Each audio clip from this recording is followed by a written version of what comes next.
March, we recognize Women's History Month, a time to honor the contributions, leadership, resilience, and the impact of women across generations. And within this month, we celebrate International Women's Day, a global reminder that women aren't just a part of history, they actively are shaping the future. The 2026 theme is Leading the Change, Women Shaping a Sustainable Future. This calls attention to the women who are rebuilding systems, whether it be environmental, economic, or even social. This is to create something more equitable and lasting for generations to come.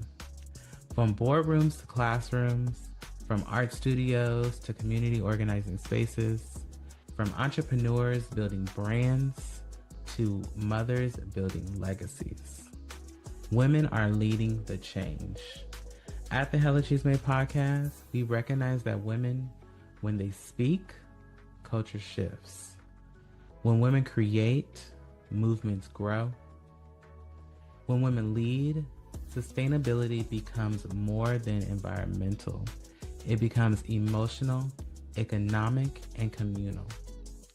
This month, we celebrate the women who've paved the way, the women building right now, and the young girls watching and preparing to take up space. Support women-owned businesses, amplify women creatives, advocate for equity, listen deeply, because honoring women isn't just seasonal, it's structural. Happy International Women's Day. Happy Women's History Month. Let's make sure to celebrate, and let's continue leading the change together.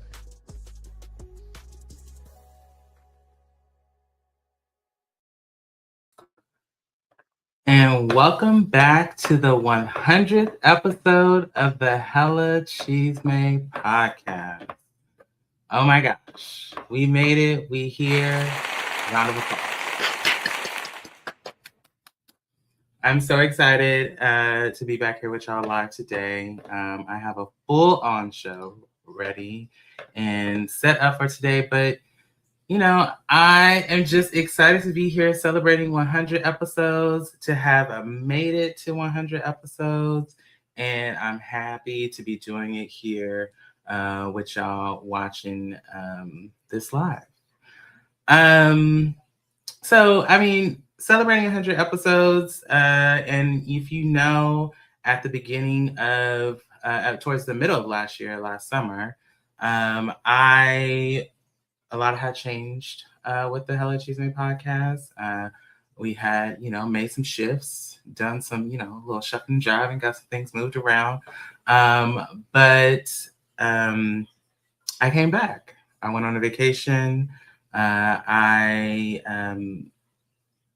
took some time for myself, had some conversations with myself, and tried to figure out what the hell I was going to do with this show. At the time, it was about episode 83, episode 84. And then, I came back and decided to continue to keep moving things forward after, I had myself a little reset and some therapy. Because everybody need a little therapy check. So I did that, and we came back, and I'm happy to be back. And I made some changes, started to, get some real serious understanding about direction for the Hella Chisme Podcast, where I wanted to go, what I wanted to do with it. And I am excited to have been able to make it to 100 episodes. That was one of the big goals. If you know anything about podcasting, or if you've been doing it for some time, they say that your average podcasts don't make it past 100 episodes. So I am happy to have made it, and we definitely gonna make it past that. We're gonna be having the same conversation again when we get it to 400 or 500 episodes. So I'm excited to see where we go and how we grow from here. And I want to thank, if you are watching, listening later, thank you so much for sticking with us. And thank you for being here today. So with that, we have, like I mentioned, I have a full-on show planned out for today. I have two wonderful guests. My first guest, Ryan, who is a visibility coach and brand strategist with over 15 years in the entertainment industry, who helps creatives build authentic brands by navigating mental health and digital culture. A working artist turned also certified life coach. And she now helps creators build authentic personal brands by blending art, psychology, and digital strategy. And as a founder of Get a Grip, which is also known as GAG, which is where I was like hooked, this movement. And she also hosts her own podcast show called Lion Ryan, where her work focuses on helping artists overcome burnout, imposter syndrome, and the pressures of social media so they can show up with clarity, confidence, and sustainability. And of course, my other guest you've seen here before, and has also been a huge role in helping this podcast move forward in the last 2 years, Mike Brown. He is also a Black queer creative, podcast producer, and storyteller whose work spans studio to audio, studio music, and visual arts. He is the creator of The Art of Letting Go, a platform centered around vulnerability, healing, and honest conversation. And he is an award-winning producer and a 2023 Air New Voices alum. Mike has helped impact and shape podcast projects and was named one of 2025's MBJC 100 Emerging LGBTQ plus leaders. Across everything he creates, his work is rooted in connection, reflection, and making people feel seen and understood. Together, both of these creators have their work empowers creatives to show up fully behind meaningful platforms and create with both purpose and sustainability. Without further ado, I want to welcome both Mike and Ryan to the show. Please welcome to the Hella Chisme Podcast.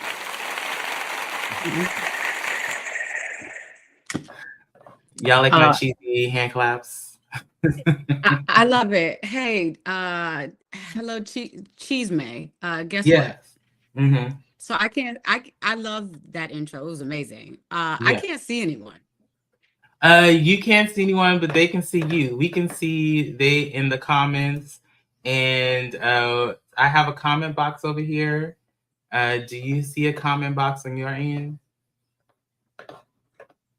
A comment box? No, but it's okay. Don't worry about it. Okay. I just won't see y'all during the whole interview. It's okay. You can't see us?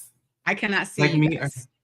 Oh gosh. Okay. I can only see the like and subscribe thing that you put up. Oh Lord. Okay. So let's go back to media assets. If you on your computer screen, we're gonna troubleshoot this in real time. It's all good. You know, this happens. Technology happens. So I'm gonna leave and see what happens if I just leave and come back. I've done that already while you were speaking, but I'm gonna try again. Okay, sounds good. Okay. Anyway, Mike, hi. How are you doing? How are you feeling? Technology is doing its like this today. You're on mute, friend. Look, we all in here. You know, it's a part of the game, technology, and I love that people get to see it in real time, to see like as we build and as we grow, just the process, to even be bold enough to put ourselves out there. But to go back to your question, I'm doing good. I'm at my parents' house, as you can see, blinds, wallpaper, little old school. Yes. Yeah. I mean, I hear you. Ryan, can you see us now? No, but it's okay. Apparently everyone else can we recommend you stay in the studio until all recordings have uploaded. Yeah. Okay. Technology is kicking our ass today. And I love that. I love it. Anyway, I hear you on that front. It's, I don't know if it's Mercury retrograde, if that's what's happening. But definitely things are happening, and definitely this is not going as planned, but I'm not going to let it shake me, and I'm not going to let it bother. Not at all. We're going to get through this. Mercury is in right micro braids, but Yes. Anyway, how is your Friday going so far? What you been up to? What's been going on? I had a little work earlier today, and I ended my day early. I ended my day at like 2 because it's Friday. My sister, she went to Whole Foods. She's making oysters for dinner tonight. It's crawfish season, so I'm gonna have some crawfish. So yeah, I'm looking forward to dinner plans this evening. But I wanted to ask you, how are you doing? How do you feel hitting 100 episodes? Congratulations, by the way. Thank you. I feel good. I think, what it boils down to for me is that I'm happy to have gotten to this space and happy to have made it here. I think that when I started podcasting, I was like, okay, we're gonna see how this goes. We're gonna see how this moves. We're gonna keep rocking out. But and I had already read statistics about podcasters and shows not making it past 100 episodes. So, I was just like, okay, well, we just gonna see. And as you know, I started as doing the show every week. I had an episode come out every week with my co-host Stephanie. And then from there, as things changed, as things grew, as we got to like 60 and 70, I was like, oh my God, okay. So, if we stick to it, we can do this. But you just start to understand how much work it is, right? You start to realize how you have to keep your audience engaged and how much it takes to make sure to continue to create content. Especially with getting people to watch it. Yeah, and it's funny you say like most podcasts don't make it to 100 episodes. Most don't even make it past 7 episodes. Yes. Which, that's how sometimes the cookie crumbles. Why are you talking about me like that? Can y'all hear me? Yes, we can hear you. That's me. Why y'all talking about me like that? I'm right here. Not at all. You know you got a million creative things going on. A podcast is just one of 30. And okay, I'm back. Welcome back, and thank you for rocking out with the technical issues. Yeah. What I was just asking Mike, I was like, is it Mercury retrograde? Because this has been all day. I just want y'all to know this has been all day, all week. And we just gonna power through as much as we can. Right. But Ryan, how are you doing? What's going on? I feel amazing. I'm doing really well. I feel great. Happy Friday, y'all. I had to check my phone just now. Like, is it Friday? I feel amazing. Everything is flow. Everything is good. Even when you have technical difficulties, it's all gonna work out anyway. Absolutely. It works out. I was telling Mike earlier, I'm trying something new. So I don't know how good the sound sounds, but I have an extra mic over here. It's kind of like, my little my 3 mic, I'll call it, because it's up here at the top. I'm like, we're going to try it. Why not? I have all these mics lying around here. I might as well do something to utilize them or whatever. The sound it sounds good. Ryan, I gotta ask though, is your mic custom? Because I've never seen that color before. Well, anything about me is custom, baby. This is a custom Shure mic. Hi. That's fire. That's fire. I love it. I had to get the colors for high vibrational. Every time I see it, I feel like working, right? Considering I'm not on my 100th episode. You know what? But you are out here doing the things, honey. Right. Yes. Is that so? I have a question actually. Now that you said that, is there something to be said about colors that you choose when you pick like a workspace or something like that? Because I don't know if you know, but I have been obsessed with like bright green, teals, and all of it. As you can see, I have like a bright green phone case. But do you think it's connected to like being? You need to make sure you have a space that's excited or things that you're excited about using that creates like excitement to do the things that you do. Absolutely. I have to make fun out of everything, okay? Because adulting is basically 100% work, and then you figure out how to have fun in between work. So I'm going to go ahead and do things that make me happy. I mean, tiny little stupid things that make me really happy. Like, oh, I don't have to get a black shirt, Mike. I can make it pink and green, a little bit orange. Yes. You know what I mean? Or like the colors that coincide with my branding. So I changed my colors for this kind of last 3 months to like chartreuse and bright green, because I feel like that's where my mood is headed. Like I am bringing in abundance. Hello, sprinkle, sprinkle. I'm bringing in things that feel bright and exciting to me, as opposed to trying to sell. So for me, every single thing is intentional. My workspace is intentional. What I wear, how I mix my tea in the morning, like I'm not everything. Yeah. I love it. Yeah. What about you, Mike? How do you feel about that?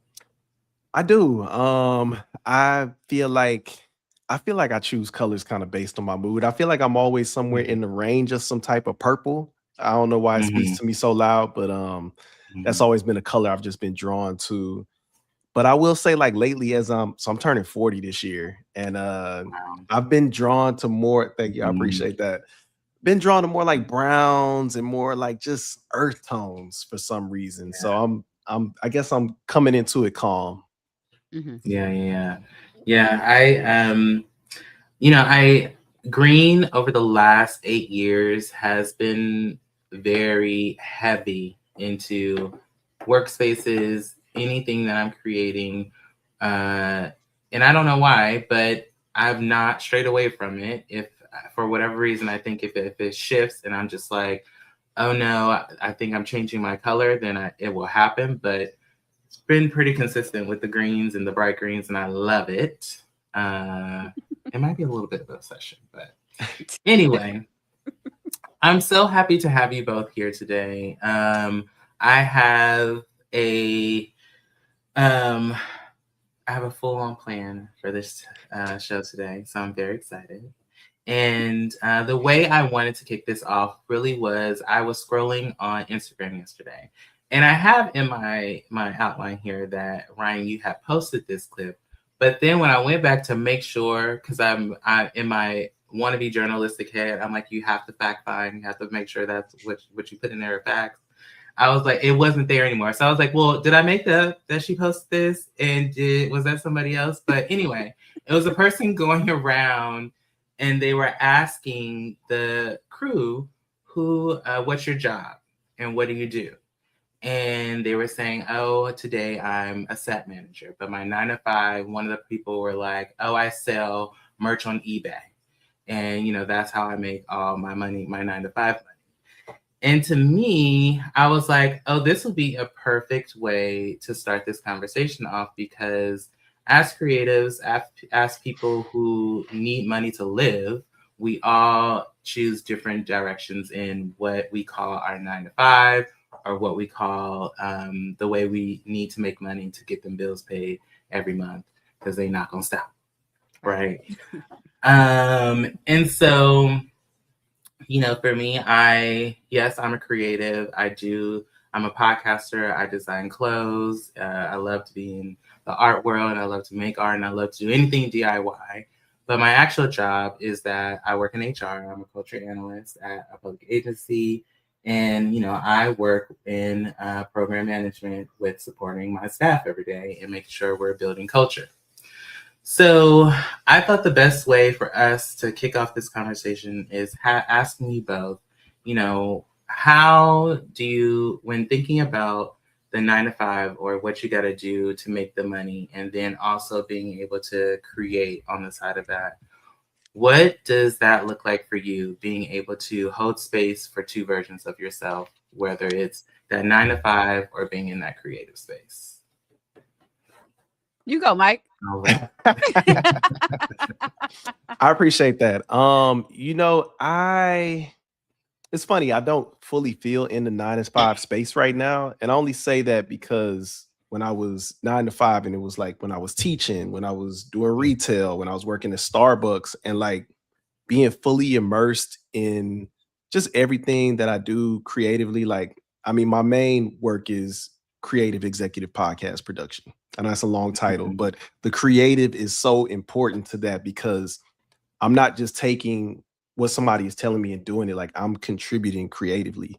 So, that's like my 9 to 5. That's my everyday work. But also, I'm consulting on other shows. I'm doing editing for podcast clips. I'm making music, on and off, selling merch, on and off. Like, I think as a creative, as an entrepreneur, as a hustler, like you just have to have so many different outlets to and just sources of income. So I think for me, like I feel so immersed in it that I think my line is now blurred and I don't even know if it exists anymore to do the two.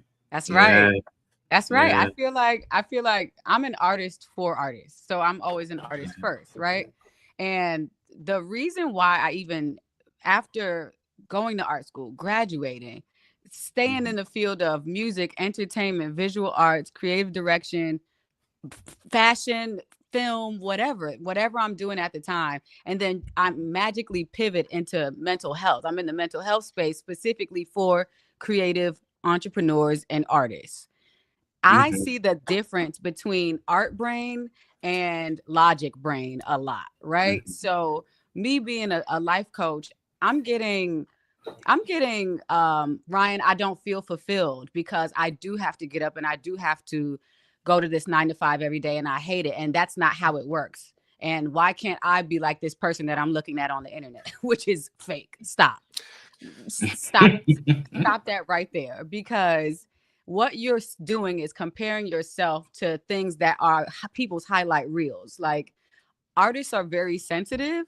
So when we see as an artist in my brain, wow, this person is living and fulfilling their dreams and they can actually eat off of their art, you think that you're failing somewhat because you're not doing that. But I always remind people that how can you create the art that you love so much without money? Now, let's take it back into our logic brain. Let's strip down all the fun shit that you think being an artist is. And let's take it back there. This is how I stay full. I remember to remind myself almost daily, like, I cannot create without a roof over my head.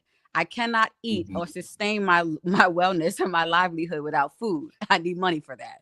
I cannot have a life where I can navigate, go places, take Ubers or whatever I got to do. I can't make art without money. So when I remind myself of, it's okay that I still have to do jobs that I don't always want to do. Like, it's going to be all right, y'all. You have to shift your mindset when it comes to anything that you do outside of your creative work. If you don't like the job that you're currently at and it's hurting you so bad that you can no longer create, the same way you got that job, you can get another one. And it's going to be okay. So I'm no longer dragging my feet or creating or doing work through gritted teeth because I don't want to, and it's not my creative passion. My creative passion is financial freedom and doing art. That's my passion. So I'm going to be grateful for the work that I have to do.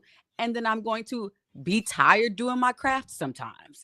I'm going to be exhausted, and that's okay. So once you find that logic, which is, well, hey, do I want to be couch hopping and I don't have a place to stay right now? Do I want to be eating oodles and noodles every day instead of like a good healthy meal so my brain functions correctly so that I can do my art? or do I want to just be a starving artist? Because that shit is played out, and I'm not into it. I'm not into it. And that's what we be teaching that gag. Okay. Yes. Yeah. Hey, Yeah. Ryan, it's a word that you said that stood out to me was mindset. And I think for me, that's been something that has been helpful for me in even getting to this point, because I think so much as creatives, we're taught like we're supposed to do this for free and do it for the love, which is true. But also you have these skills that you can profit off of. And I think for me, there's this balance between like, there are some things that, like podcasting, for example, I love podcasting, but also I know this is how I can pay my bills. I'm gonna pay my bills off of it, but music is kind of my free space. Painting is kind of my free space. So it's like, I don't have to be so in my head of like, I gotta make money off of this, because I got this space. I got this creative thing that I'm able to profit off of. When these do, they do.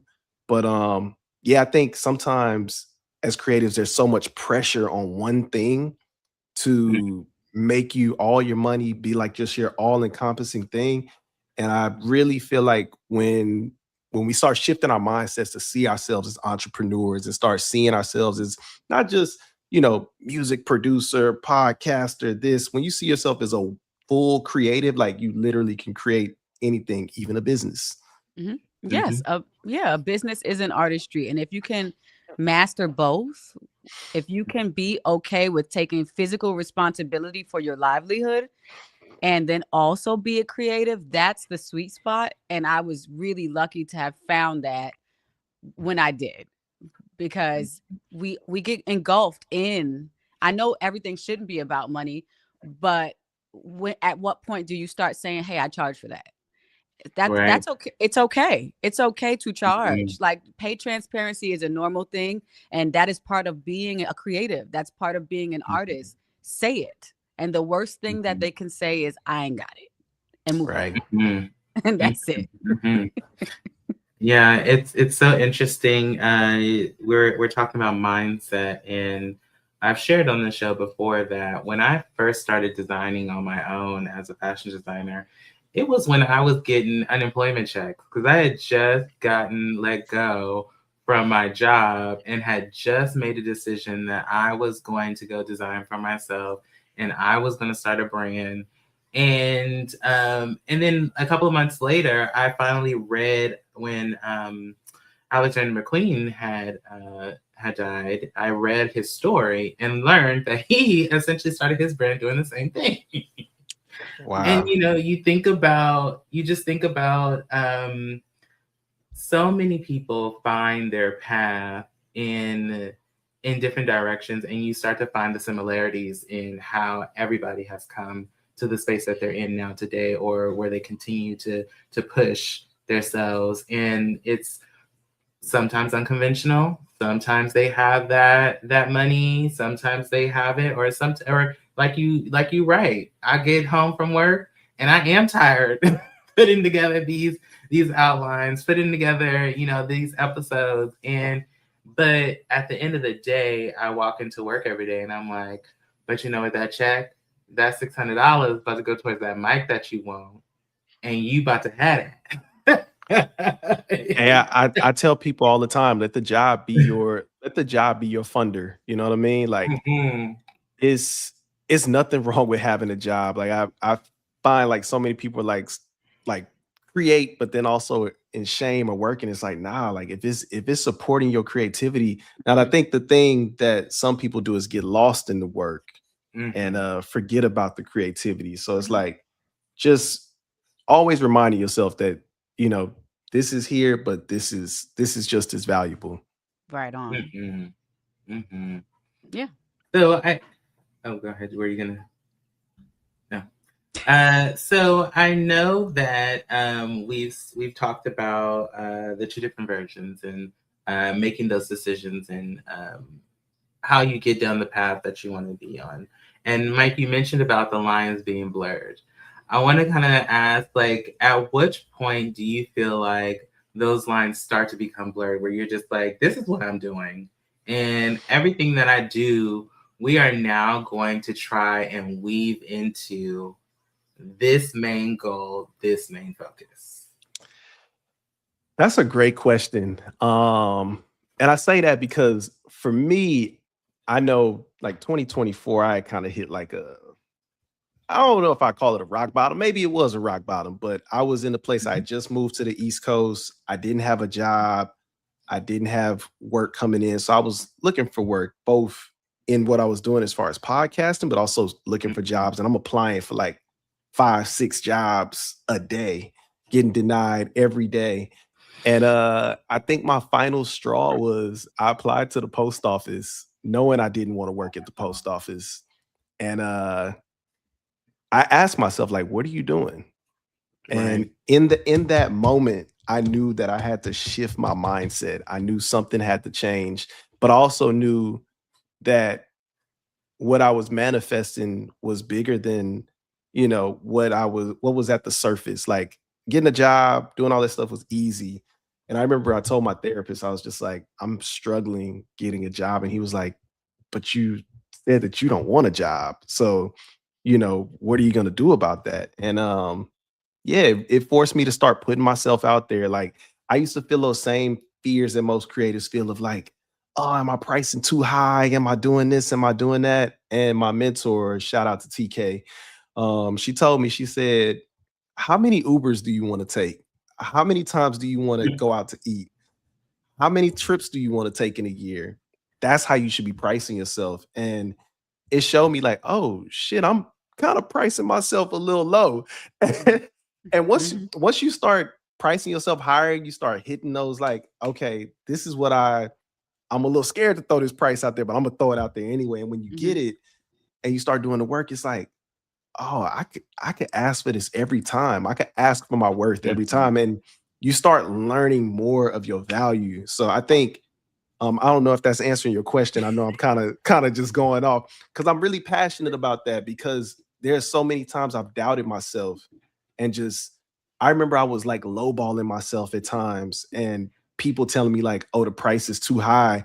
And now like my price is like double what I was charging at that time. And it's just like, I'm not going backwards. And I remind myself every time, like, just put your number out there and whatever is supposed to come to you will come to you. If they say no, they say no. Should. Yeah. That's it. And that's just what it's it definitely rewires you when you start doing things that you are afraid to do, right? Like it rewires your entire like everything. You magically doubled your price out of nowhere, and then you're like, wait, what? You said yes? Let me try that again. And then it keeps rolling. It never stops. That's law. That goes for every single thing. That is universal law. Let me do this right now and see if I get better. And things just get better. It's like the gym, Yeah. It's like the gym. I'm not there, but I go. I ain't going to and I will say, and I'm sure y'all probably can relate, like in the past of like taking those jobs out of scarcity and like feeling like one foot in this job and one foot in the creative. And that used to be a driving force for me in my creativity of like, I gotta work this job and I'm gonna create so hard that I'm gonna get out of this job. And it was so much of a cycle that I was just like, nah, I should be able to have and find work that is fulfilling for me. And now that I'm doing so much fulfilling work, I'm like, fuck, like my mind is just open to create more and create in other spaces. And like, yeah, I hope that every creative gets to experience this at some point in their lifetime. Me too. That's why I'm just doing the good work. That's it. You know what I'm saying? I be telling y'all every day. Better charge. Yeah. How about you, Ryan? What about yourself? Where at what point did you start to just be like, this is the main goal. We're about to try and we're gonna do and put it all together, but this is the target. This is where I'm headed, and this is how I'm gonna do what I gotta do to get there. Yeah. The only reason that I'm this confident with everything is because I've been through everything. So I'm talking like art school graduate with the dream, one of the best art schools in the United States, graduate, hella debt, become unhoused, straight up, homeless, couch hopping. Did that. Don't want to go there again. Right. So I can only speak to where I've been, which is everywhere as a creative. I've done everything. I've seen a lot of money really quickly, a lot of life-changing money. And I've also had no bank account. I'm talking about started from scratch. No bank account, no birth certificate, no social security card. Start from scratch because I got so warped into a hole of chasing a creative dream. So I had to rework myself from rock bottom. That is rock bottom. No house, no birth certificate, no ID, no, you don't have a footprint. Okay. Because I was trying to do one thing so bad that I lost myself. I lost everything. I lost paying bills, credit, financial literacy, physical responsibility, eating. I went so far left that I forgot to do the responsible thing.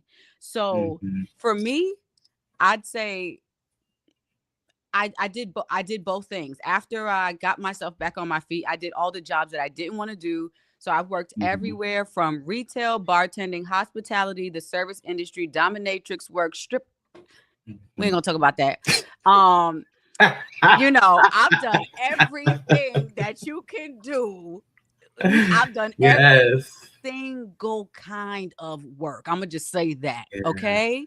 And I've done that. And then I did the big thing, once you get back on your feet and you're like, you know what? Fuck this. I'm gonna quit because I'm gonna be a creative. Did that. Bad news. Okay.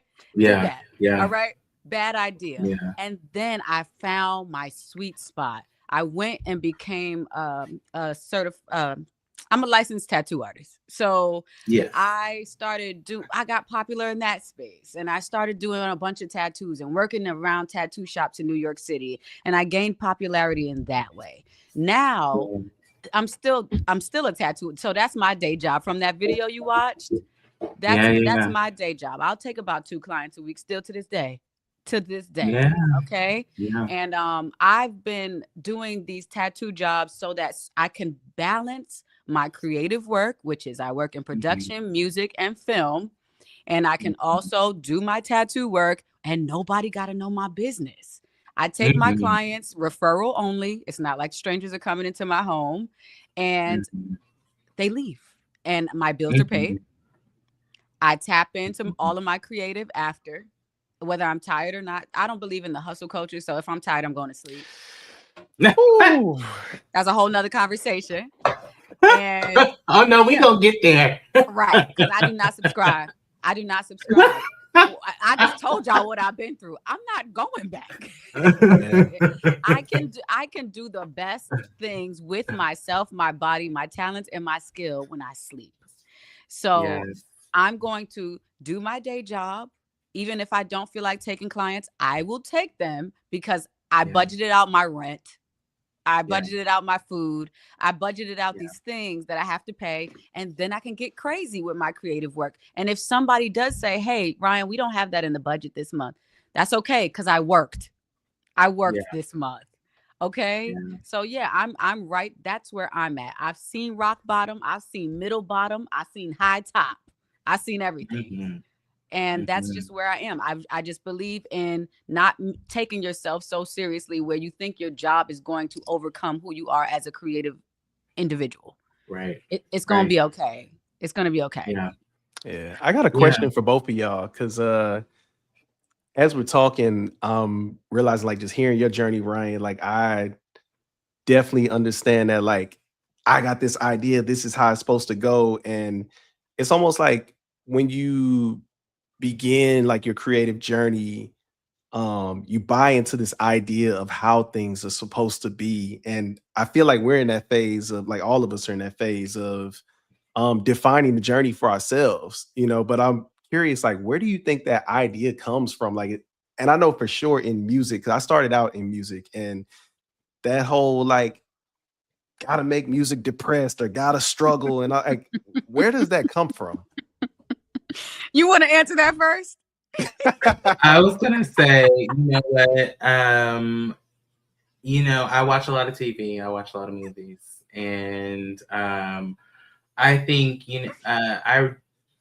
last year I did a lot of writing about Bell Hooks, and Bell Hooks has a book where she talks about how media and the social media and the media that we consume before even social media was a thing, how it plays a vital role in how we live our lives and what we think life looks like. And I definitely think, that's a true statement. TV and media tells you something, and then you think that's supposed to be a thing. But also I believe my parents were definitely a big part of, at a certain age, you got to do this. At a specific age, you need to be doing that. At this age, you need to be doing this. And then at year 35 of working, it's time to retire. And, I'm still looking for my 35-year job of retirement, because when I tell you, honey, for my people that are watching that work with me, I don't know that it's the one that I'm at. I know you were talking about how you applied for the post office. I think I've shared that the post office is where I worked when I moved to San Diego.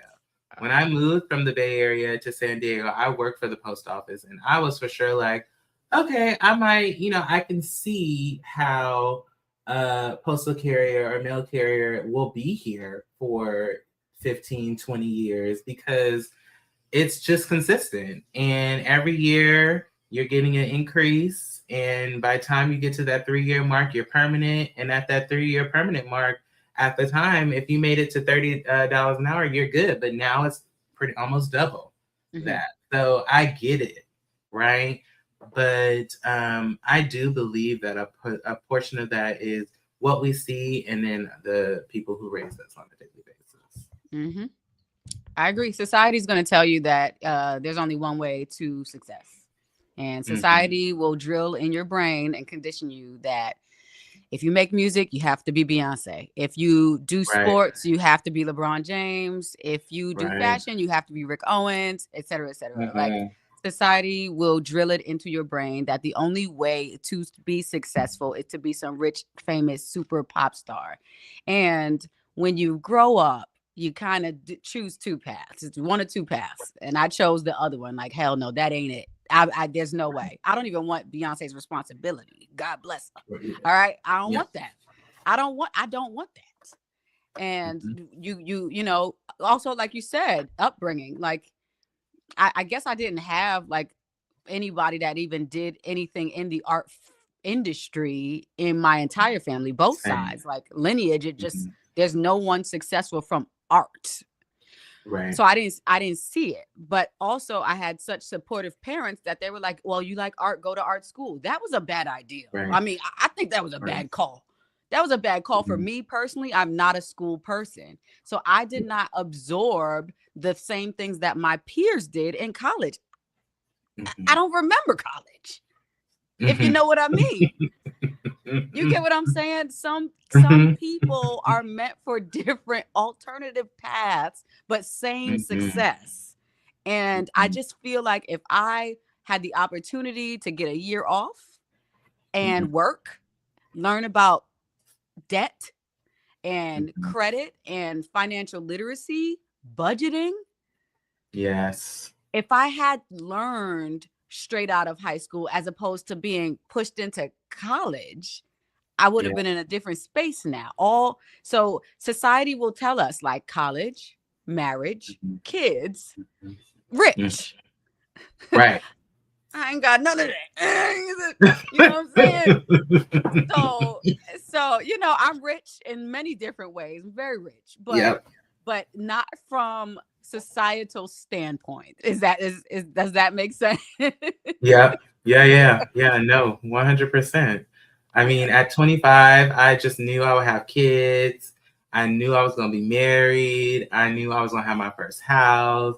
I knew I was going to have owned like my favorite car. Child, none of that happened. I didn't get married until I was almost 30.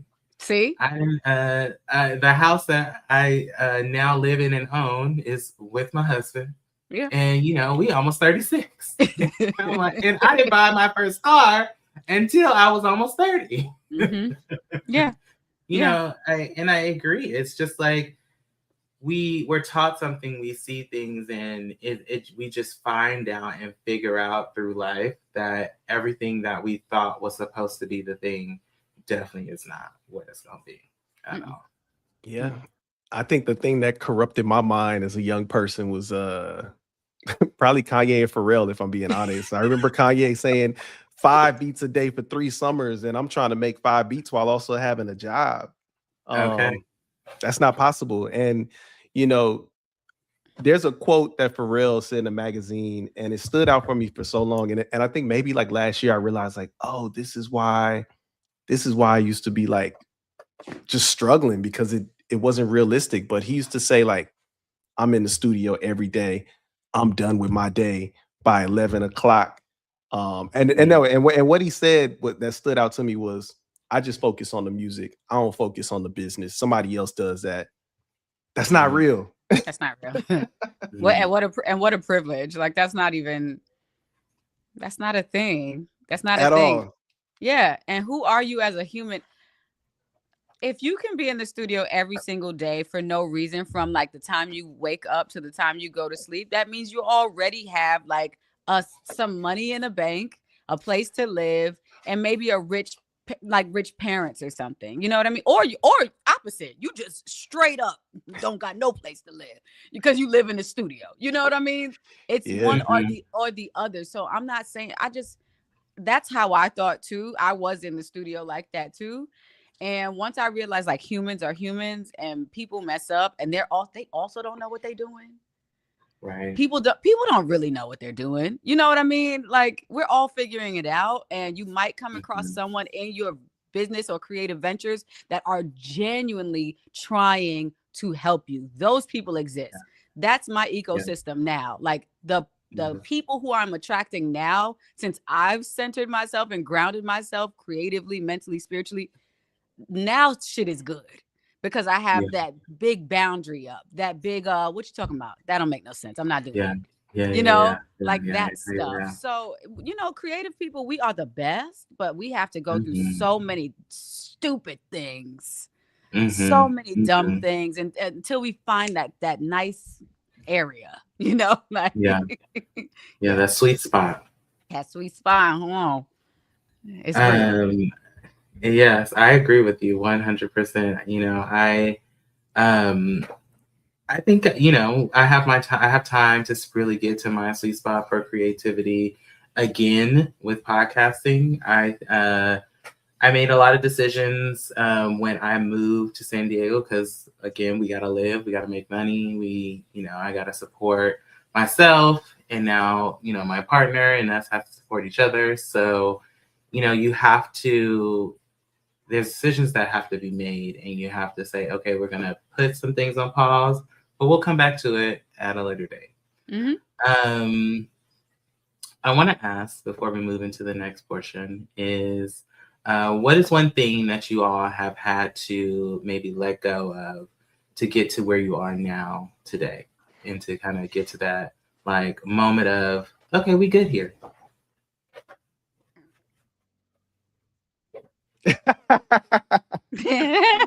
That's funny. I think for me, oh man, just like my limiting mindset, like just not fully believing that all of this will work out. Like I really had to just trust in something beyond myself. Like I believe in myself, but I had to believe in something higher than this, because there was that little inkling of doubt. I used to put affirmations on and I still do. I still put affirmations on the mirror, but I used to have these affirmations about money because I knew I needed to shift my mindset about money, and something about them just made me uncomfortable. And I had to ask myself one day, like, why are you so uncomfortable saying this? And it was because I didn't believe it. And then I had to check myself, like, why do you not believe that you are worthy of your worth? Like, why do you not believe that, things flow to you easily? Why don't you believe these things? And when I sat with that, it was like, that don't make sense. So shifting my mindset has been helpful, but really truly releasing that doubt has been like a game changer for me. For me, it was people. So when I told you guys about that journey that I went through, which was like being unhoused, starting from scratch, you don't have an identity on earth because you lost everything with losing your apartment, your house, your living. That's what happened to me. I realized at that point, and you know how some people, they find like maybe Jesus or chakras or something like that. I kind of at that stop. At that lowest point for me, I went entirely inward. So there was like a shift that happened where I went so much within, where I finally knew what I have to do to be the best version of myself. That included cliquey groups, like people who are constantly complaining. Okay. I had to get rid of that. People who only talk about work, had to get that out of here. Wait a minute now. People who feel like no matter what, the entire world is against them, had to get rid of that, because I no longer felt that way. I said, how could I be so poor, so broke, no home, no food? And no one knew about this because I still like just kept a makeup bag on me and just made believe I was like chilling. Yeah. Couldn't, I didn't look like that. Yeah. After I was in such a space where I'm like, whoa, I still can be happy with nothing. I could not accept people around me who didn't understand the value of life. And that is what I got rid of. Human beings. Like, sorry, I don't believe in the if we grew up together or if we're family. If you're toxic, you're toxic. And if you don't see it for yourself, I can't help you see it. So that was my, I mean, the shift was crazy once I just got those out the way. People. No, it definitely does that. Like, you know, I could think of times where like I would have those surface level connections, and as I'm elevating, it's like, this ain't enough. And not that these people are not enough, it's just I'm going somewhere else, that this space is not enough for me. So I got to keep going. Yeah, I had to get to the point to where to understand that people make decisions that they make and get it okay with saying, I don't know what you want me to do, but this is what you chose. And also being able to sit in the discomfort that I sometimes have. Once I was able to say, okay, shit gonna get shifty, and that's fine, and we gonna rock it out. And if you have your moments of feeling down, if you have your moments of feeling like, you know, you're not gonna make it today, go ahead, take a nap, and you're gonna get up and you're gonna be here tomorrow. Because we ain't got time for none of the rest of that. We gotta move on. We got shit to do on Tuesday. So let's go ahead and let's take our moments and move the fuck on. I used to very much so be of the mind of, okay, I'm still very much of the mind, have to continue moving forward. I have it written down in one of my books, my notebooks. And I remember for 4 or 5 years straight, shit just kept happening. I was going from job to job. I would have to figure out where my money coming from. I've had several different situations where I've been out of a job for almost a year or a little longer than that. And I had to just be like, well, we just gonna go to bed and wake up tomorrow and we're gonna try again. Because the reality was that the job wasn't coming no quicker or no slower. You still was just gonna have to apply, and shit was just gonna keep coming and going, honey. So, gotta rough it out. That's life. That's life. Yeah. So I've talked a little bit about we have talked about struggles, mental health, we haven't necessarily touched on imposter syndrome, but I talked a little bit about imposter syndrome on one of my episodes, more so because I think I'm not honest about how much I like to hear myself talk sometimes. So when I was getting ready to come back and do the show and keep it going, I was like, yeah, but what the fuck are we gonna talk about? I was like, okay, well, we'll figure it out. Anyway, I had an extreme sense of burnout at the time, and I was struggling. I was doing a lot. I was trying to keep this show going. I was working. I'm in school right now, but now I'm almost finished. I had taken on 6 classes one semester, and I was only a little over a year into a new job, and I was just doing too much. And I was like, if I don't take something off of my plate, then I'm going to go into a spiral. So that was when me and Mike first met. That would be when I started to figure out how I was going to take this show more seriously. And then that would be when I started to be very clear about what my wants and needs were when it came to business and work. And I kind of want to just have a conversation about,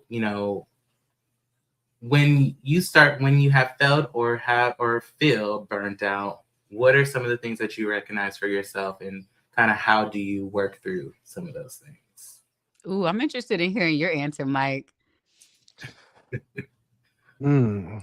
So working through burnout, that's a good question. Like I really feel like in the last year or so I've done better about it.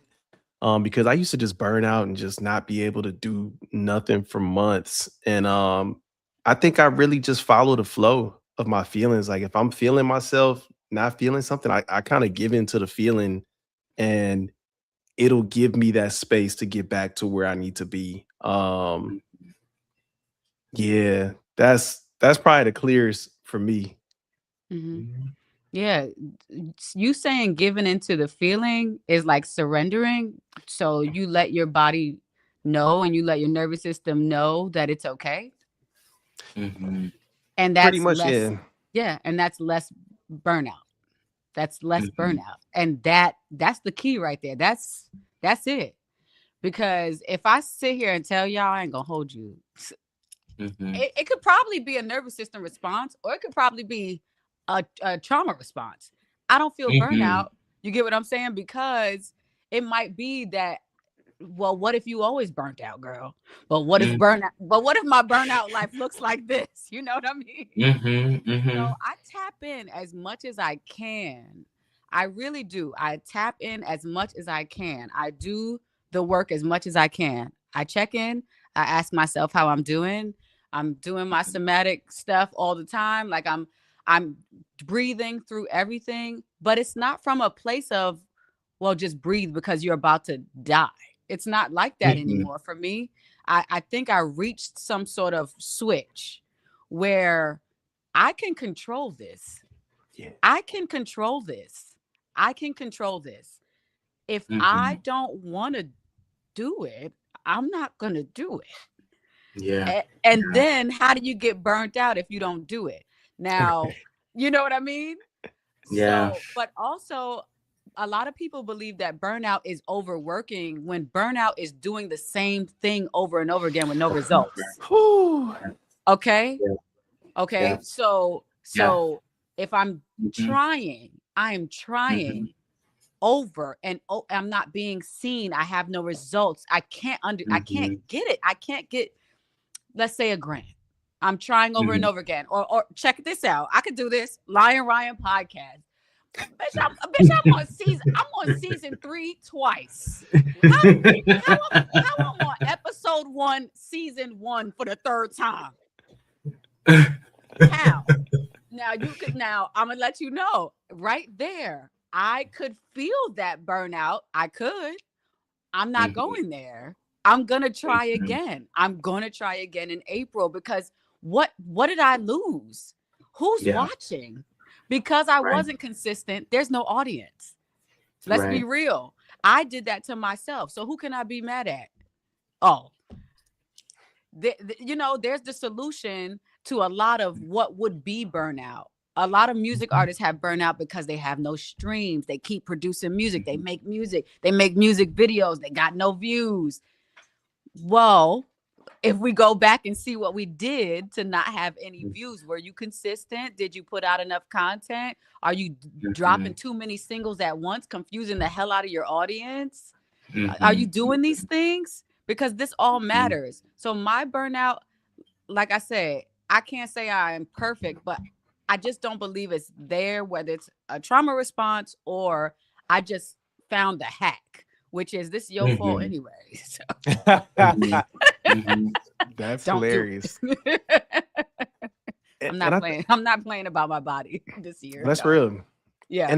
And I think for me, a lot of times it's really like, like I just get that feeling, like you said, of doing something so many times and like just I'll hit that block of like, all right, I want to do this in a different way. And rather than like just being so like bogged down by it, I'll go do something different. Like that's the same thing I tell people about when they say like, oh, I have writer's block or I have this, I have that. No, you don't. Just go do something different. If you don't feel like writing a song, go take a picture. You don't want to take a picture, go make a podcast, go do it. Like we're so creative that we could literally go do anything else. And what I found a lot of times is when I focus my energy somewhere else, it'll bring me right back to that thing. Yep. That's human nature. That's our bodies. My favorite thing for when I have the block is to do nothing. And that's just me. That's just me. Because a lot of my peers can't do nothing. Silly. We have ADHD, silly. We can't do nothing. Like my peers don't stop, okay? And I think that I have the closest friend group. I believe I have the closest friend group because I'm neurotypical and 100% of my friends are neurodivergent. 100%. Not even one. And I've been evaluated several times. I'm like, y'all sure I ain't got it?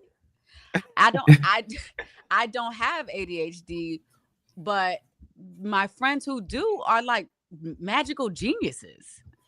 They're genius people, but they also can't sit down. So the burnout and the fatigue is much more intense. So I understand both sides. I get it, but try to do nothing, y'all. Just try to do nothing. Listen to everybody. It's funny because I am one of those people that like I just can't sit still. But then at the same time, when I do sit still, it usually leads to me finding what I need to do. So I think that stillness is so valuable. Yeah. Same here. I when I find myself being still or wanting to do nothing, I'm still doing something.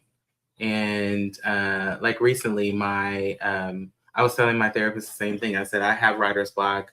I haven't been able to write. And she's like, well, guess what? Here's your homework assignment. Go write out them goals that you want to achieve and make sure you write about how this time last year you were struggling so hard and how you almost lost your mind. And then you had to come find a therapist. And now we're getting you together. Wow. Yeah. So I did. And I mean, so when I did that, I then was like, okay, the juices are flowing. Things are happening. Things are going. We good. And that's how it happens sometimes. And as you say that, Dana, it makes me think about my journaling practice. And Ryan, I'm curious to hear about your practice because I know you designed a journal. But I journal 3 pages every day. And sometimes I don't have anything to say. Sometimes I got a lot to say. Sometimes I'm just writing bullshit just to just get out of my head, like brain dumping. But Ryan, I'm curious to hear like how journaling has impacted you and how creating a journal has impacted other people. Oh, don't you worry. You hold that far.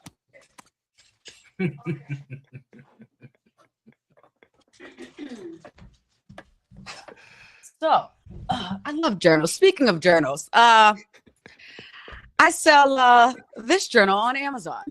We also are on TikTok Shop, and we also I can also do orders personally if you needed signed and autographed. So yeah, the reason why I was inspired to do a journal, it wasn't because it's like a digital asset or like something to get rich. It was something that changed my life, because I remembered when I was out of everything. I didn't have anything, like nothing.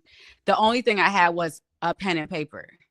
When I was unhoused, I used to go into Barnes and Noble and just read, but I could never buy a book because I was just like so broke. I had nothing. Like I couldn't buy a Starbucks coffee chow. Okay. And I realized that journaling actually it changed my brain chemistry. It just changed something in me. Mike, you said something really important. When you have nothing to write, try your best to write 6 pages or more. Write until you can't write anymore, because it's not only an exercise, you're basically showing your brain subconsciously, consciously, that you can do hard things, and it translates into other parts of your life, right? So if I constantly don't try to do something, like a lot of people really don't like meditation. And I'm like, so what happens if you put your phone down, but you walked for 5 minutes outside without your phone? I mean, don't touch it. Don't touch it. Breathe. Hear sounds. Figure out what your senses are. What do I see? What do I hear? What do I smell? Like how can I tap into that part of my body? That is what journaling does for me. And that's why I created so many journals, because once you can write when you don't have anything here, you're just writing bullshit. You have nothing. Your music is better. Your podcasting is better. Your speech is better. You pay attention more to human beings when they're speaking. How many of us just start tapping out when people are talking? Like, Yeah. You find a different part of your brain. And this is just straight up science. When you write stuff down, you are tapping into different parts of your brain, whereas you wouldn't have done that naturally. So journaling is very important. And I think that people should write everything down as soon as they wake up. Like, I mean, breathe, brush your teeth or something, but write something down, 3 pages.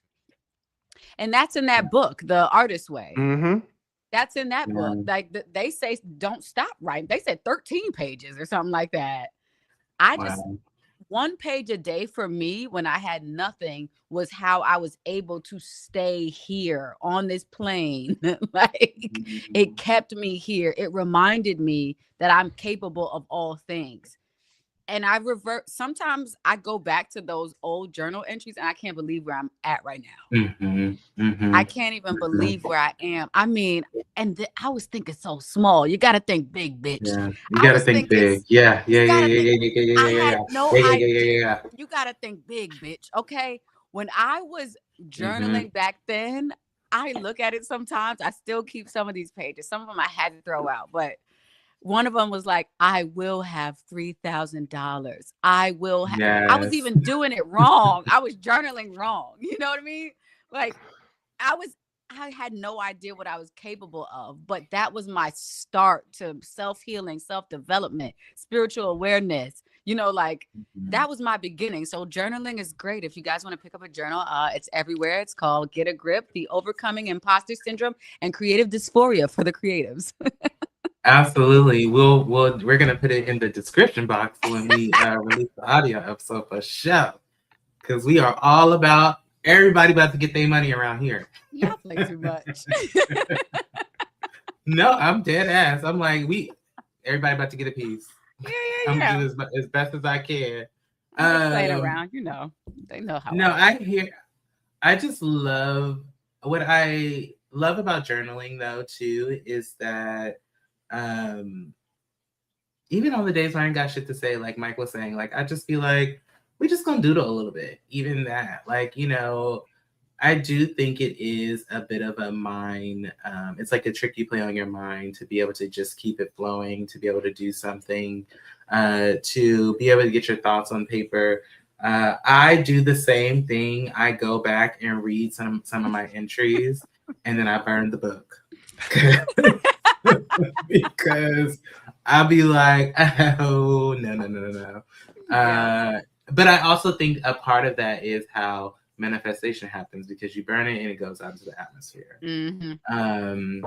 And even I've read some of my entries before I've moved to San Diego and to when I've gotten here, and I'd just be cracking up because I'd be thinking the same thing, like, wow, it was just the small things that I wanted for.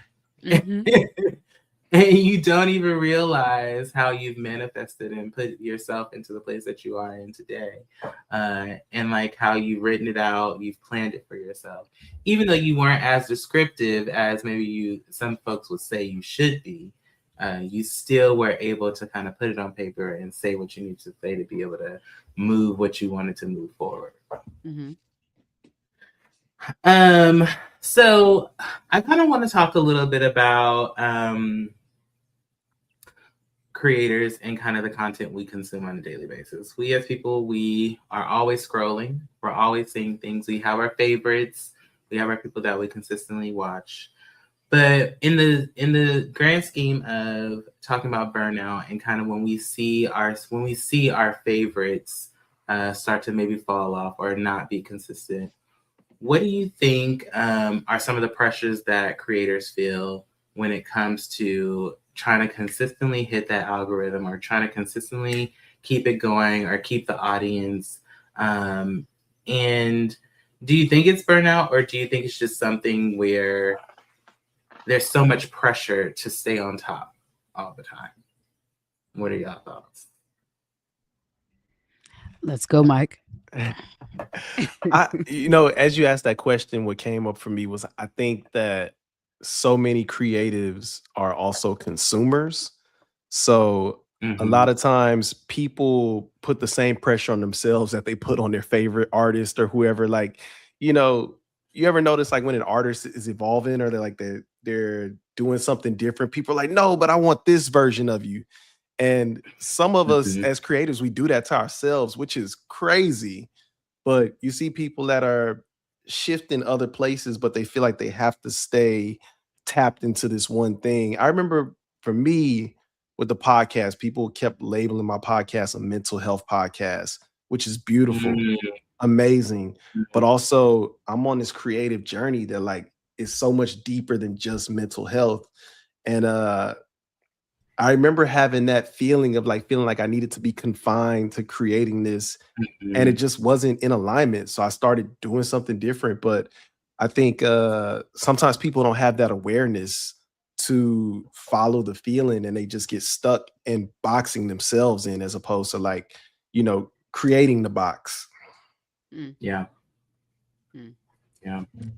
So Dana, was the question saying, how do we feel when we see our favorites fall off? Or was it like, what happens when we fall off?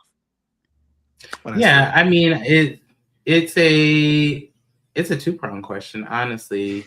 When you see your favorites fall off, what do you think the struggle can be? But also for yourself, when you start to get to that point where you're like, I'm kind of falling back on this.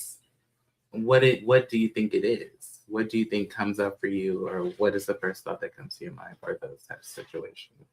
Yeah, I think it's just like situational, right? Like if they're a super sensitive creative being, which most very passionate artists are, exactly why they fell off. They're taking everything that they produce very personally. They're becoming so vulnerable and putting out pieces of themselves and not getting the response they wanted or needed.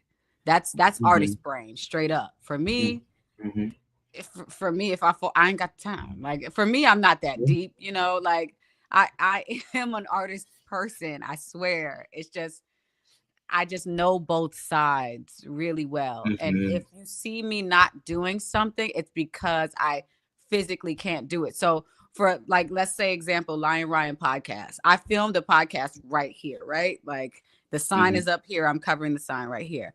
I have 2 animals in my home. I have no team. So I'm setting up these cameras, my Rodecaster, the laptop for notes, my cards, 2 lights, and then it's hard to do that alone. Set up, test sound, test audio, test visual. And then my dogs start doing zoomies, knock my whole shit down. knock my whole, I'm talking about knock my whole shit down. That's happened twice. And because I'm not a crash out anymore, I said, okay, well, this was a choice you made, Ryan. Like, you got 2 dogs. You don't have a large space.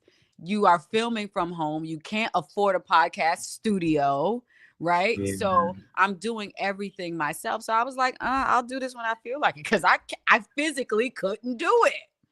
I physically could not do it. So the artist in me was like, dang, I want to, but I imagine doing that again. I'm talking about you're filming the whole episode. I'm talking about an hour in. I'm a solo podcaster.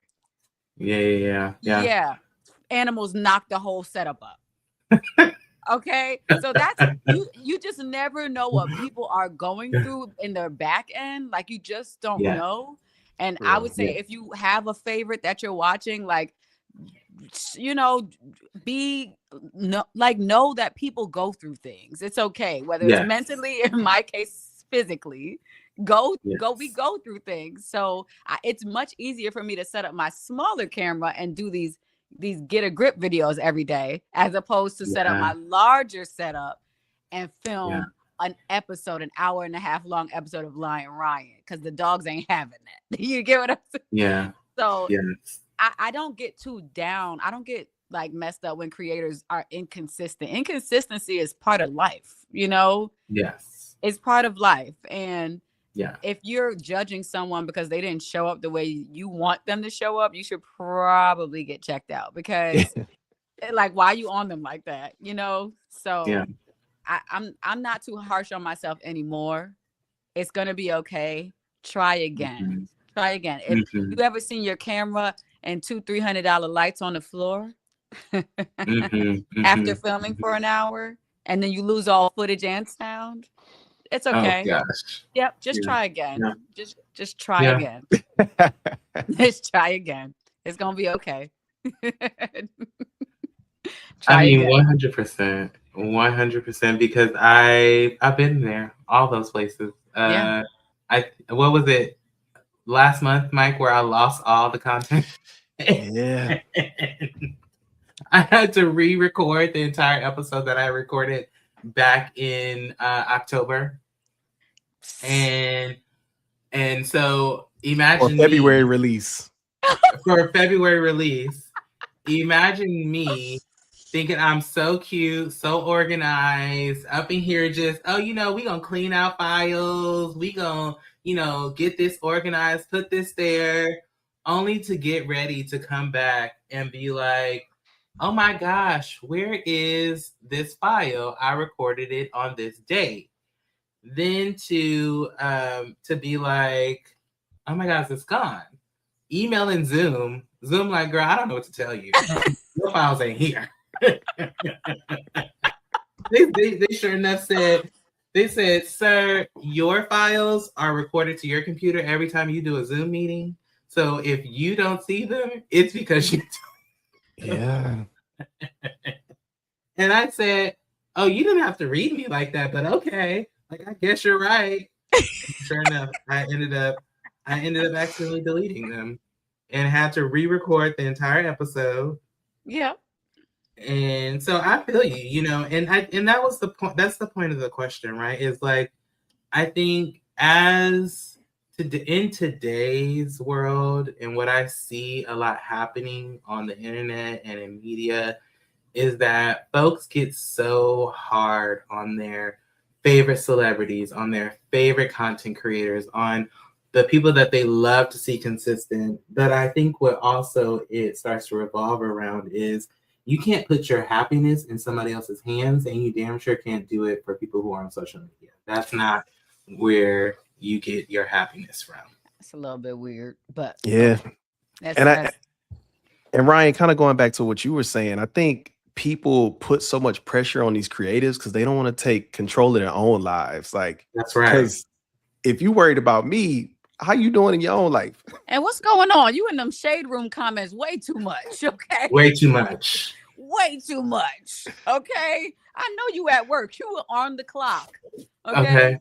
All right, you better feed your kids. So that's all I'm saying. I also forgot to mention, like, when you are getting too down on yourself because you weren't consistent for the month or like the last 3 months, I need you to realize or maybe take back control of why you started. Yeah. Maybe that's where we have to kind of rewind or like get a grip. Why did I even start? Why did I start this journey? I was passionate at first, but now I made this shit such a job that I started to hate it. I gained anxiety over no reason, nothing, no reason at all. Now I don't want to do it. Yeah. You forgot why you started. And now you think you need to show up for the world. They ain't worried about you. Yeah. I got a question, Ryan. It's a little off topic, but on topic. But I'm curious, how did you heal your relationship with music? Just because I know you shared with us how like you like went through the trenches with it. And I know that you still create, but to go from creating from that place to like creating in a healthy place, like how did you get there? Yeah. So when I first started doing music while in college, I went to college not for music. And I went to college for communication and graphic design, right? I was doing music. I was singing covers on YouTube. I was singing like random covers, Amy Winehouse covers, I guess, just singing right into the computer, ratchet, ghetto, just like bad lighting, like meet you downstairs, like wilding out, right? Stop. I was wilding out. Every single day I was putting out covers into the laptop, like hot mic, sounded terrible. And a producer scooped me up, right? He was watching me for a long time, scooped me up. He was a blessing and showed me what the music industry was until I saw too much, right? He was great. My experience was great. I was very young. I was in my younger 20s, straight out of college, and I had a dream. Remember, we all start, like you said, you're Kanye. Mine was Beyonce. Yeah. I was like, oh, I'm a do that. Yeah. Okay. Yeah. So I had that. I was so passionate, also so green, and wanted to do the big thing, the biggest thing in music ever until I saw everything. I saw the abuse. I saw the drugs. I saw the manipulation. I saw the two-faced thing. Like the higher up you go in any industry, so I'm not going to say it's just music. It's entertainment, it's film, it's music, it's everything. I don't care. I'm not some whistleblower. I'm just a person who doesn't care. The higher up you go, and I got really high, I'm still there actually, and the more you will see, see. And because I said I don't like this, I got dropped from everything. I got stripped of everything, and I took a 5-year hiatus. Didn't make a record, didn't do anything, didn't do any shows. And my way, Mike, how I got back in was through doing what I'm good at, which is songwriting, vocal production, and syncs. So I found a way that I could license my talent and my voice, make a lot of money at once, and not be in front of the camera. I mean, no tours. That's not my dream. That's not, no shade. Like, to anybody who loves to be on tour and likes to jump up and down on stage, it's not my dream. No shade. Like, I don't mean that in any shady way, because I have clients who legit tell me, no, I want to be famous. So I have to understand that psychologically. I have to build with that. Like, I understand. I was there, and you most likely will. But for me, I couldn't sell that part of myself. So I came back in a way where I don't have to feel depleted every morning because I'm not following my dreams. My talent is rapping and singing. I can still do that, write for larger artists than me. Straight up ghostwriter over here. I don't care. I'm a straight up ghostwriter, writing with labels, meeting with their teams, their managers, their producers, straight up ghostwriting. I don't even got to be in that studio anymore. I don't even got to leave my house. Hello? Okay. I don't have to leave my house. I can hear myself on TV when I'm watching commercials, it's my voice because I wrote the jingle for the latest 3 biggest makeup brands. I found I found Clock my it. happy. You know Clock it. when you see them 2 fingers. Yeah. Okay. Yeah. Clock it. You know what I'm saying? I hear my voice almost every day and no one knows it's me. So Mike, when I found out that I didn't crave fame, I craved being creative. It saved my life.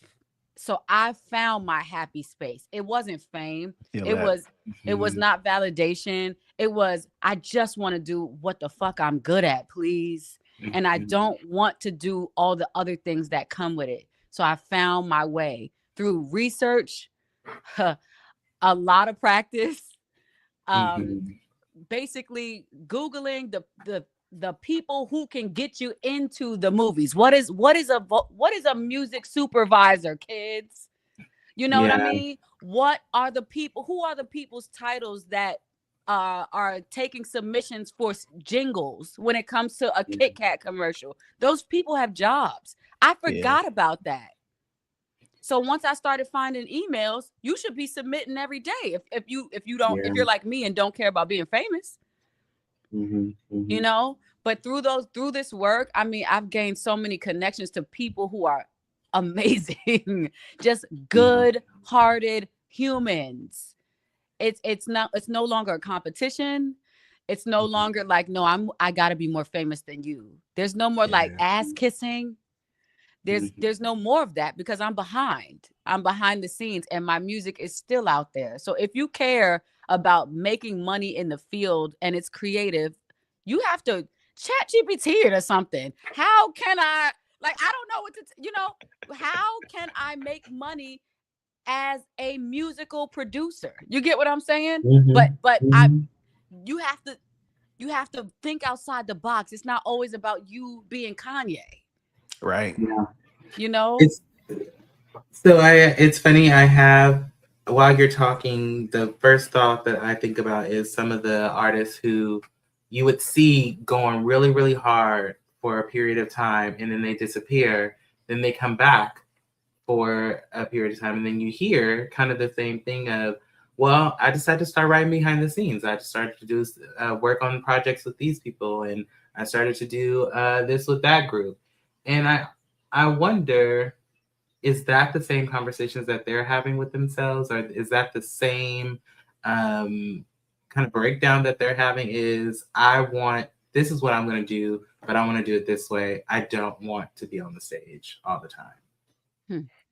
And it's interesting. It's interesting to me. But I also think it's cool because you then find yourself still doing the thing that you want to do, still going the direction you want to go in, and still finding yourself at that end point, which is doing the creative thing that you want to do and making the money that you need to make. Yeah. I love it. I'm here for it, honey. And also, if you still want to be on the stages, that's awesome too. And that's awesome. I hit a stage if I get you know what I'm saying? Yeah. It just has to make sense for me. It's no longer this is the only thing that makes sense. No, the stage can still make sense if it makes sense. Right. I agree. Yeah. So we've been going on for 1 hour and 30 minutes. I have an activity for us to do, but I want to give us a couple of seconds to have a little bathroom break. So I'm going to put us on a little break, and we will be right back, everybody. So, peace.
If you've made it this far in this episode and you haven't subscribed yet, that's wild. Go ahead and hit that subscribe button on YouTube, follow us on Instagram, tap in everywhere, child. Because apparently the algorithm only respects consistency and emotional damage. And to my professional doom scrollers out there, girl, yes, I'm talking to you. If you can scroll for 47 minutes and not press the subscribe button, we can have a full conversation on how you need to go ahead and dedicate yourself to something, girl, because it sounds like you got some dedication issues. Help us beat the algorithm, girl. Like, comment, share, send it to your girlfriends, to your boyfriends, your lady friends, your they, them friends. The ones who love the chit chat about all the tea, but never really want to start that podcast. Because I want them in my comment box. Don't just watch the Chisme, join the Chisme, girl. Subscribe, follow, and stay connected, honey, because we building something cute up over here, and we want you to be a part of it.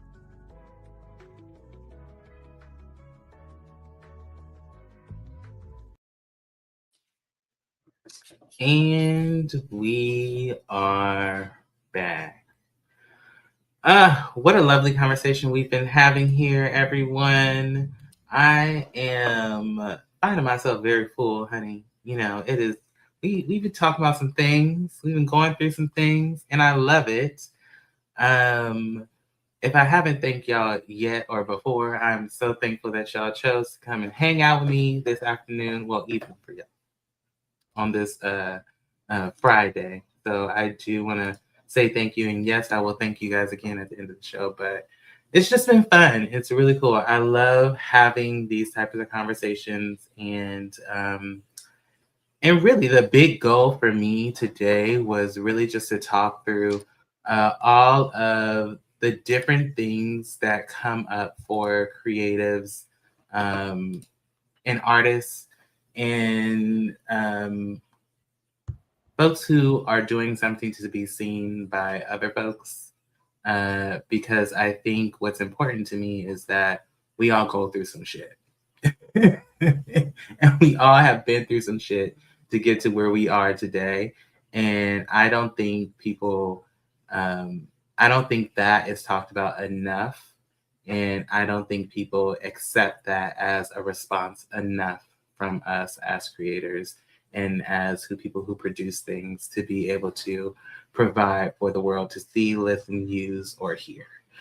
So that's the biggest goal. And I am more than sure we are definitely tapping in and touching on those things as we're having this conversation. So I do have an activity. It's called Gag or Keep the Chisme Coming. And it is definitely based on Ryan's Gag, Get a Grip project. And before we jump in, I do want Ryan to kind of talk a little bit about Gag, and then we'll jump into the activity. Well, this sounds fun. So, all right, we'll make this quick. So Gag is a movement specifically created by me, an artist for artists, who need to learn to get a grip when it comes to overwhelming fatigue, decision fatigue, analysis paralysis, overthinking before taking action, imposter syndrome, the things that we can control. So when I say what I live by is if you can control it, you can change it. Okay? Yeah. When you can't control it, let it go. Mm-hmm. The art of letting go. Hello, Mike Brown. So Get a Grip is a movement created to just let artists know that when things are overwhelming and feel incomplete and feel like you can no longer sustain or mobilize your body, step back, take a seat, and get a grip or gag. Fantastic. And so I have like 5 scenarios here, just based on random topics, based on what, sometimes you see about creatives. Sometimes one of them speaks truly to my everyday life, but I created 5 scenarios. And really my thought is we will make a decision on either they need to get a grip or they should keep the chisme coming. So the first one I'll read and we'll get a feel. It says a creator has 10 pieces of content ready to go, but hasn't posted in 3 months because they're waiting for the perfect time, the perfect aesthetic, and the perfect partnership to align their content with. Does this creator need to gag, or should they just go ahead and keep the content coming? Gag. Exactly that. Yes. I mean, the funny part is I feel like this happens more often than not, because you would hear, I do have my favorite content creators. I do have some that I watch consistently. And I would see something and I'm like, oh, I'm surprised this creator hasn't released this. Next thing you know, here comes the content, but it's connected to this brand deal. And I'm like, well, were you waiting to post this? Like, you should have just did it days ago. Like, what's the point of waiting? So it's just so interesting to me.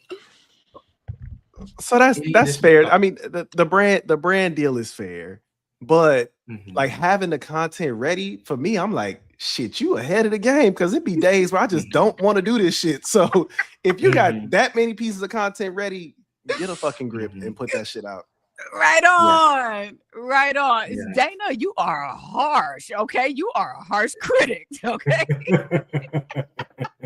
Oh my gosh.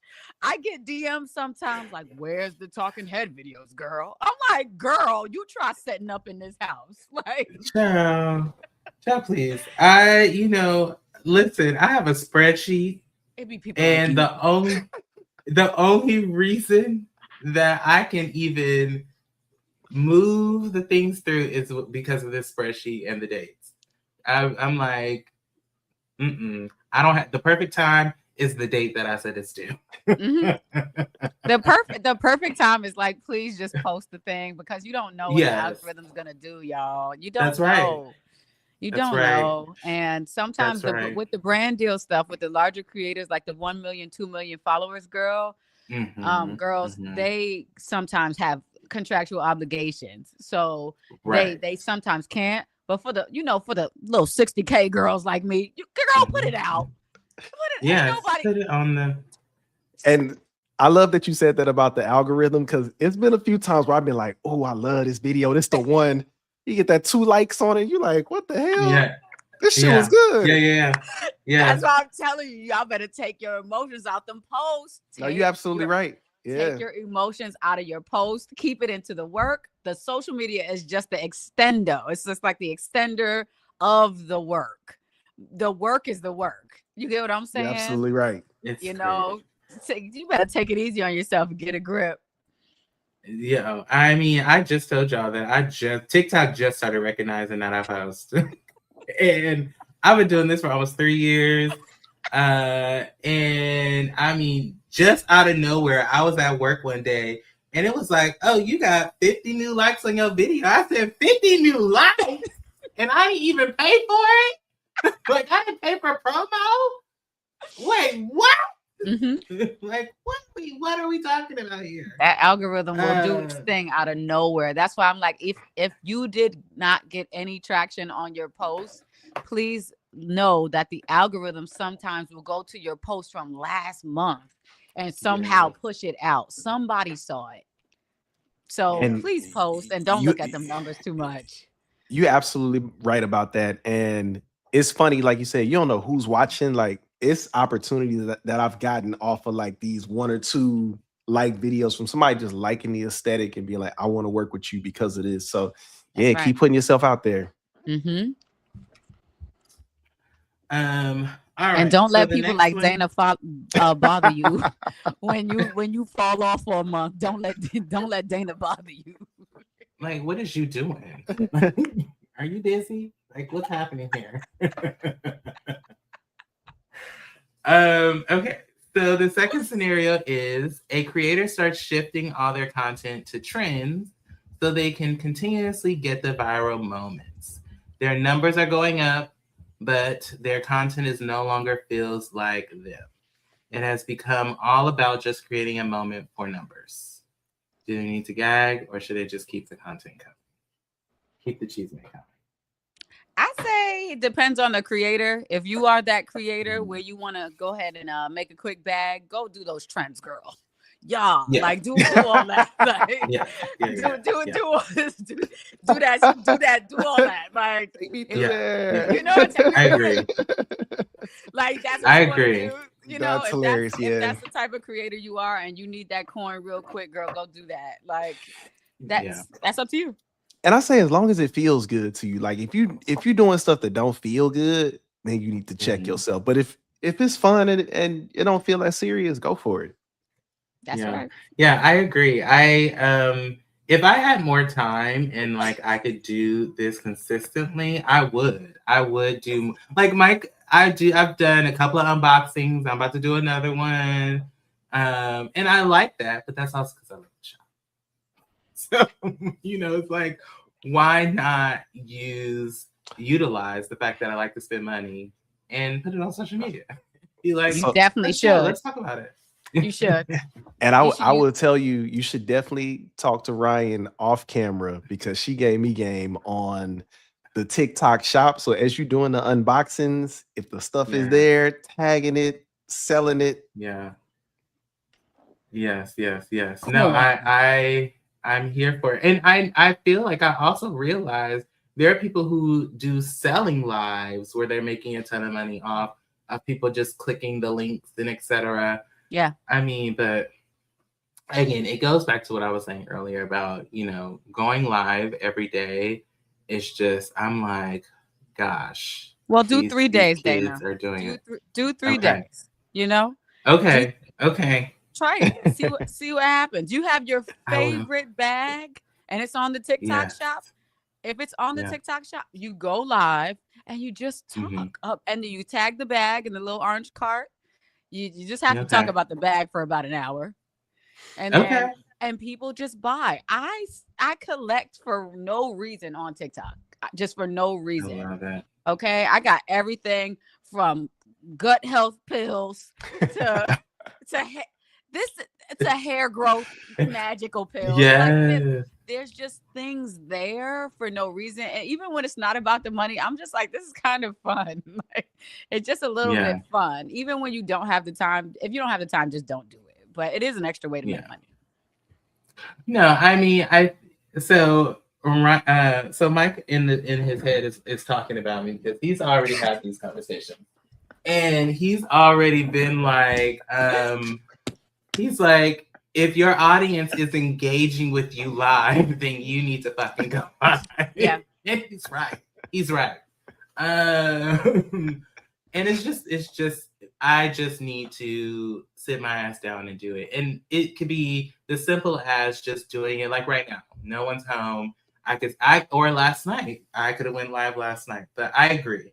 I think that, like you've already said, just do it. And that's really just sit my ass down and make it happen is what it boils down to. And not every day. You can start with 2 days. You can start with 3 days, but you'll see result with 5 days. Shit, I'm even thinking as we talking, like as you planning out the episodes, like if it's taking you an hour to plan out the episode, should just turn the camera on while you planning, telling the people what you doing, what's gonna be on this episode, who gonna be the guests, what y'all want to hear. Yep. That's it.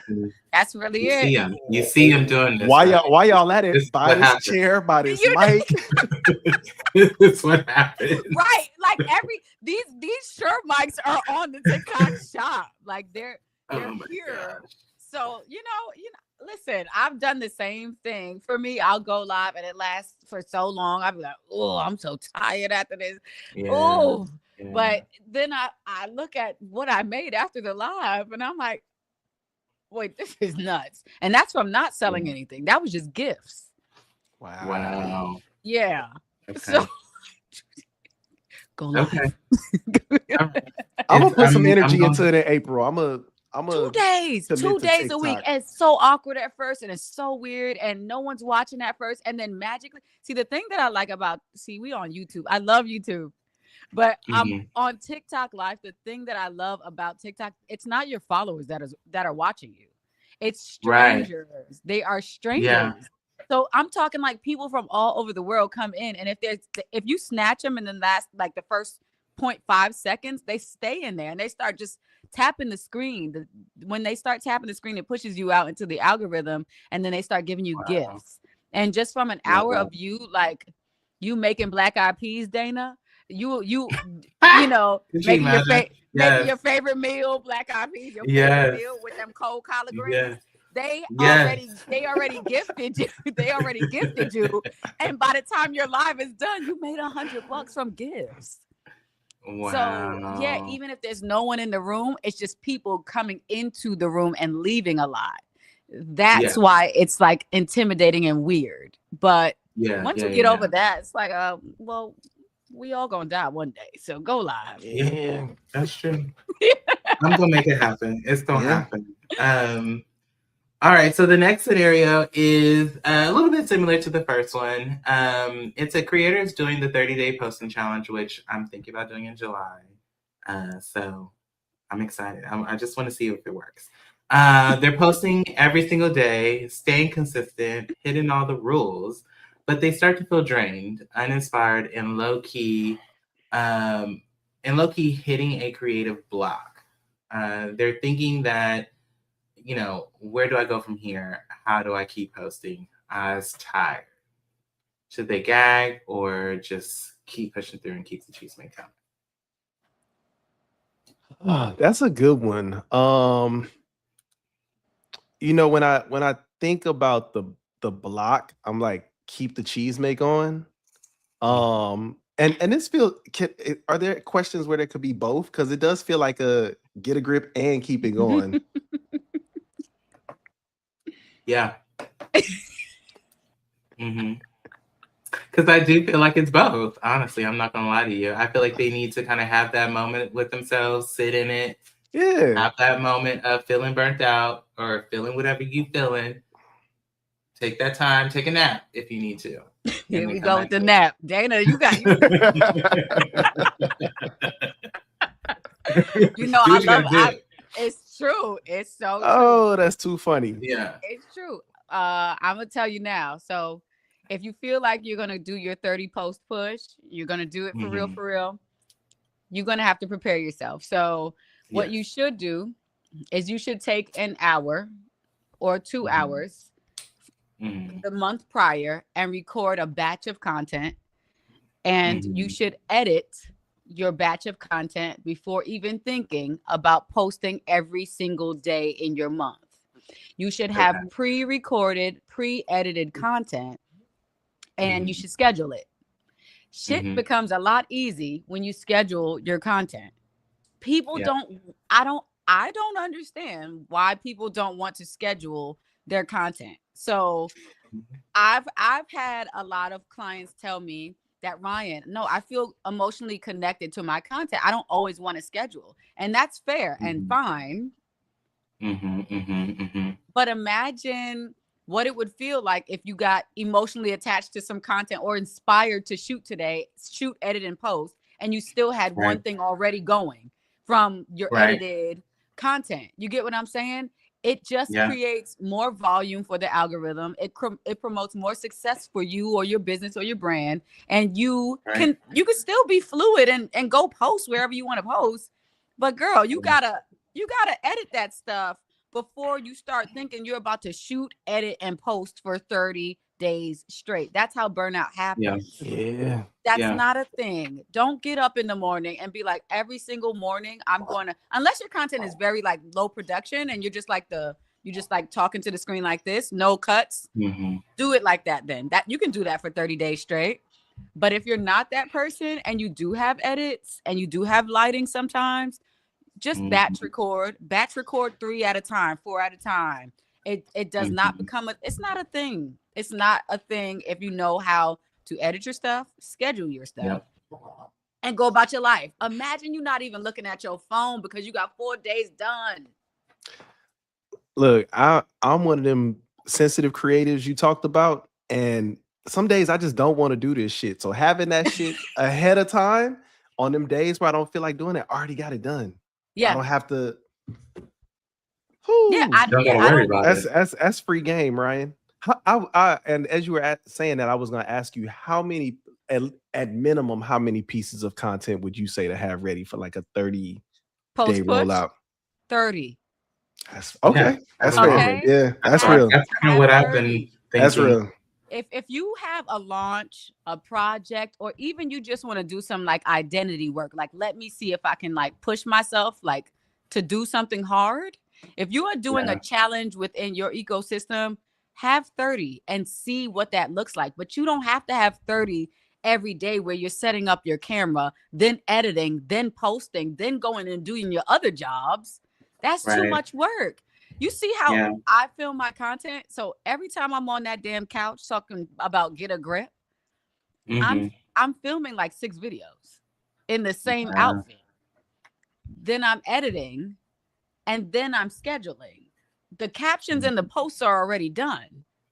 So all I have to do is when it goes live, I make sure that I'm engaging with whatever comments I get that day. Because some days I may not get any comments. Some days I'm flooded. So imagine if I was sitting there every day for 3 minutes, because every video is 3 minutes that I do. 3 minutes of filming every day, editing, sound design, color grading, and then breaking down all my equipment and then posting. I would be cooked.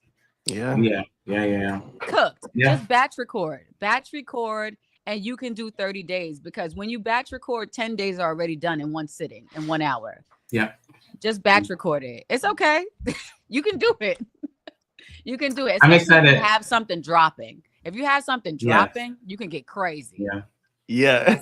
You know what I mean? A song, a podcast episode, merch. Build merch. If you have something dropping, that 30 days is going to do something so powerful, and you're going to be like, wow, this is what I had to do the whole time.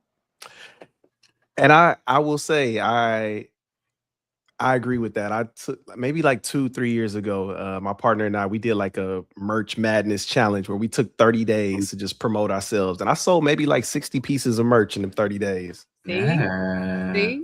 It's just more volume. It's like people try to keep it a secret, and it's just not a secret. It's not. Like the more you push out, the more the algorithm will push you towards the masses.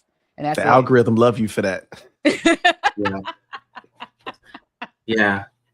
You know, me and the algorithm, especially the one on TikTok, I'll be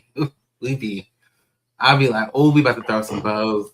You fighting the algorithm, Dana. I don't need you fighting. Not the algorithm. It be trying to take me out, and I'll be like, what is going on? No, nobody has an excuse. Listen, if I went to my TikTok, I have not a lot of followers on TikTok, like 11K or something like that, right? And yo, there's videos with 0 views on TikTok. It didn't take me out. I was like, listen, I'm posting the same video. Who gonna whoop me? I'm gonna repost the same video. Y'all didn't like it this time? Like it this time. Exactly. I'm talking about I don't change the captions, nothing, Jesus. I just put it up. Okay. That's it. Wow. I mean, I've never even thought about that. No one saw it. Yeah. Put it up. It might have just not been the time for it. That's it. Yeah. That's all. That's crazy. I mean, and it's the interesting part is that we see it happen more times than not, and people are doing this they will repost their videos. They'll put it back up. They don't give a damn. They're like, I'm not even second thinking this. This is just about to get reposted. Right. And either they gonna watch it again, and I don't give a fuck, but we about to get them views though. That's what we're here for. Yeah. I feel that. The next scenario is someone is working a full-time job that pays the bills, but their real passion is being a podcaster and content creator on the side. They want to show up more fully online, be more visible, more honest, but they hold back. They're worried about coworkers watching, family judging, or not being taken seriously in their professional life. At the same time, their creative work isn't fully monetized yet, so walking away from stability doesn't feel like an option. So they stay in the middle and play it safe in both worlds. Do they need to gag or keep the chisme coming? Take a breath, gag, and keep the chisme coming. Yeah. Get a grip. Like your family members ain't paying your bills. Like if you don't half of them may subscribe. Yeah. They don't even listen. No shade. I don't follow my mother or father. They don't have nothing to do with this. That's real. They don't have. It's not about them, Chris. Okay. They have nothing to do with this. They support my journey, but it's not like, say I put out a merch drop today. Can your mom and dad or whomever is alive right now in your family buy your whole collection? No. Right. You know, you're posting for the people that you think are supposed to be supporting you when the strangers are the people who care. Right. And Ryan, you may know more about this, but I saw on YouTube that you actually don't want people who aren't watching to subscribe, because somebody was saying like if all your family members and friends subscribing but not watching, that's actually hurting you in the algorithm. Right. I don't listen, I don't follow them back. You think I'm playing? Y'all think I'm playing?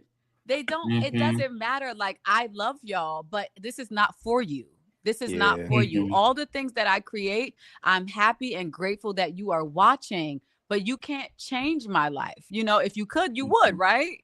So all the strangers that are watching me in Africa and Asia and the Bronx, you know, like all the strangers that are just watching me and buying and subscribing and booking me for one-on-ones. And those are people I don't know. Those are people who found me from the internet. And if you keep on depending on your friends and family to change your life, then you don't even have to create, because why can't they just give you a check then? Right.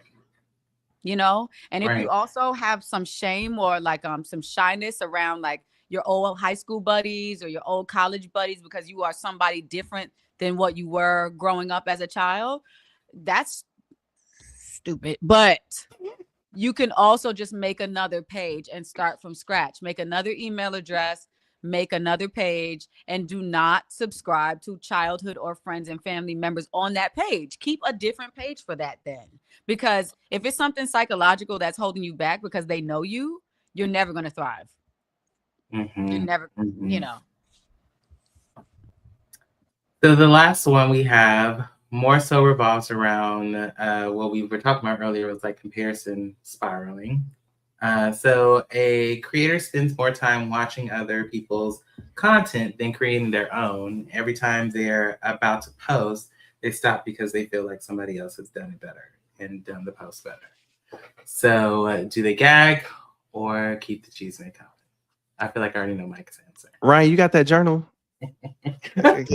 Can you hold that journal up, please? Exactly. Yes. You know, I think what's interesting, how much we've talked about this earlier, how much people compare themselves to others on social media, and it just happens all the time, every day. I am guilty of it sometimes, but you know, I would say what's important is understanding where you are in your journey and let that be in your journey, and not getting too wrapped up in everybody else and what they got going on. And a little helpful tool: unfollow, mute. Those are your friends. Like I'm telling you, like I would find myself following people, and when it would make me feel something or charge something for me, I'm like, you know what? I don't need to follow this. I don't need to see this. Yep. You were so okay. Can I ask a question? This is random because I just saw a thread, and a woman said, I've recently had to find myself unfollowing people who I love because I'm jealous and I want to be them. Is that what you're talking about? So I'm talking in the sense of like, I've had moments where I felt like I'm supposed to be doing something and somebody else is getting it. And it's like, that's not energy that I even need to be worried about. It's almost like distracting myself energy, if that makes sense. Like, you know, you really don't care about that shit. But because you feeling whatever you feeling, you need to put this energy somewhere. So you looking at something else like, oh, I'm supposed to be ahead of this. So just fucking block it. Right. You know what I mean? Or this is where I want to be. Don't worry about that. Yeah. Right. So it's what works for you is just to block the actual person so that you don't feel that you want to be them. And it's like, it don't even have nothing, like 9 times out of 10 for me, it don't have nothing to do with the person. Okay. Because I had to process that. Okay. Yeah. When not when you just said it, when I saw a woman write that shit out on Threads, like that's a hard thing to write. Yeah. And she said it straight up. Like, I want too much of what I'm following and I don't have it. So I have to block these people. And for me, I was just like, wait, well, how come you can't see it and be inspired? So I thought differently. I thought a little differently, but I understand how you're saying it, Mike. I get what you're saying. And for me, it's like, you got so many amazing things going on in your life that it's like, why would this one thing? And I'll give you an example. Maybe like 2 years ago, I was like just in it, just knocking shit out. And this one publication comes out, it gives like the top 10 queer podcasts, and I wasn't on the list. And I'm like, man, what? I was supposed to be on that list, and that. Who cares? Like, you got so many of your own cool things going on. Why are you worried about somebody's list that some human just created? And it may mean something, it may not, but like, what is it? And when I sat with it, it's like, I didn't even know this list existed. Like, yeah. And what happened? But I'm so interested because like, so is that something that you had to like physically block so you couldn't see it? So one of the podcasts that was on the list, I did block just because I felt like people would compare us a lot, and I didn't feel the comparison till I saw that. Then that moment made me feel the comparison. You know what I mean? Okay. And I felt myself being a hater. If I'm being honest, I felt myself being a hater. Okay. And it didn't feel good on me because that's just not who I am. You know what I mean? Yeah, that's not right. You know, and this is what I was in therapy for about 8 years, right? And when I was talking to the lady, I used to tell her like, hey, my friends care a lot. Why don't I care? Right?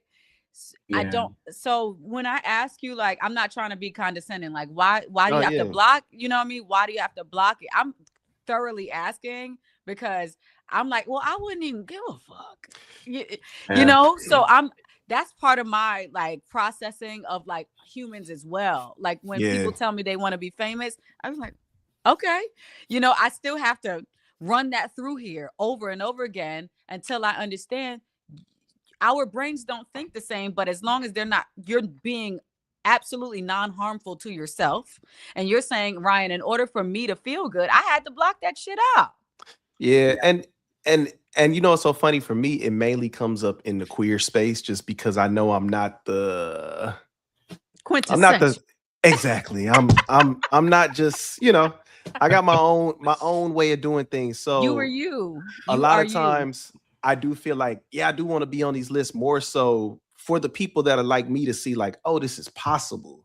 But it's never truly about, and I think that's when I had to like check myself, like when it's starting to come up like, oh, it like this person on the list don't have nothing to do with this.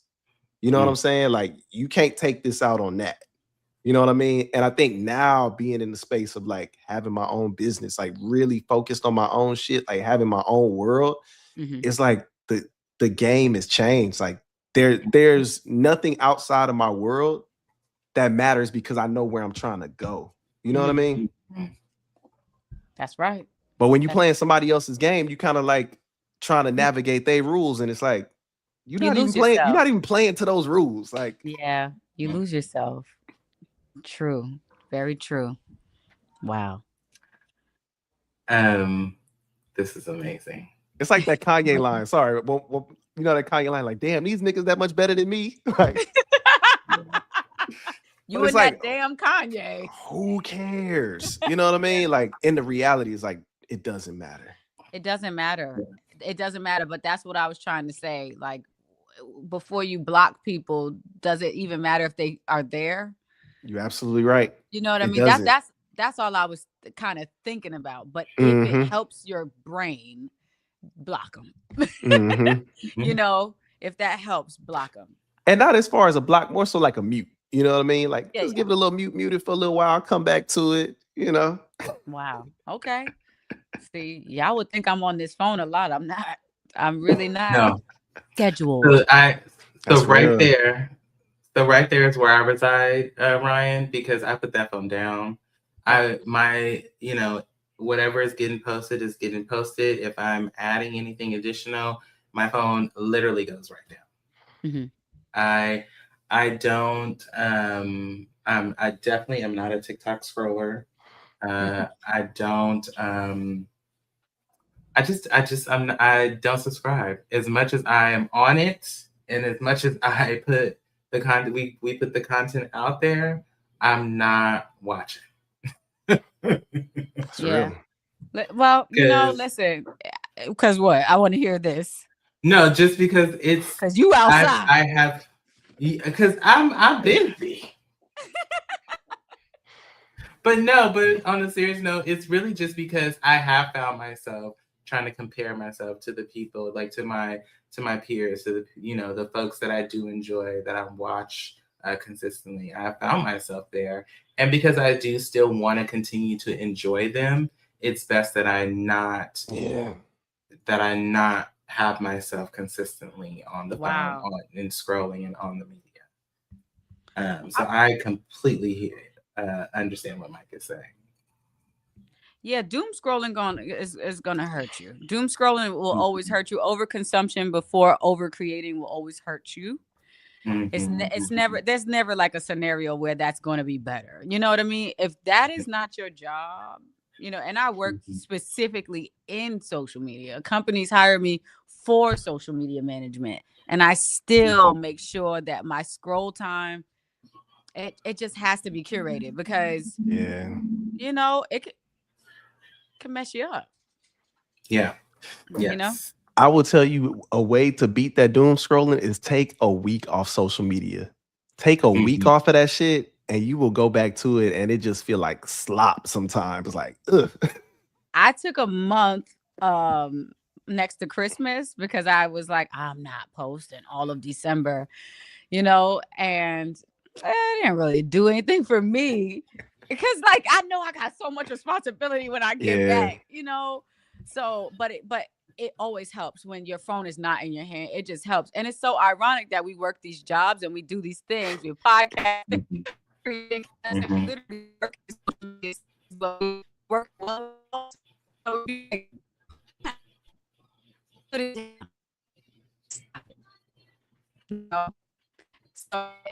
I know the balance. And I think everything in moderation, just like brown liquor, like everything in moderation. Yeah.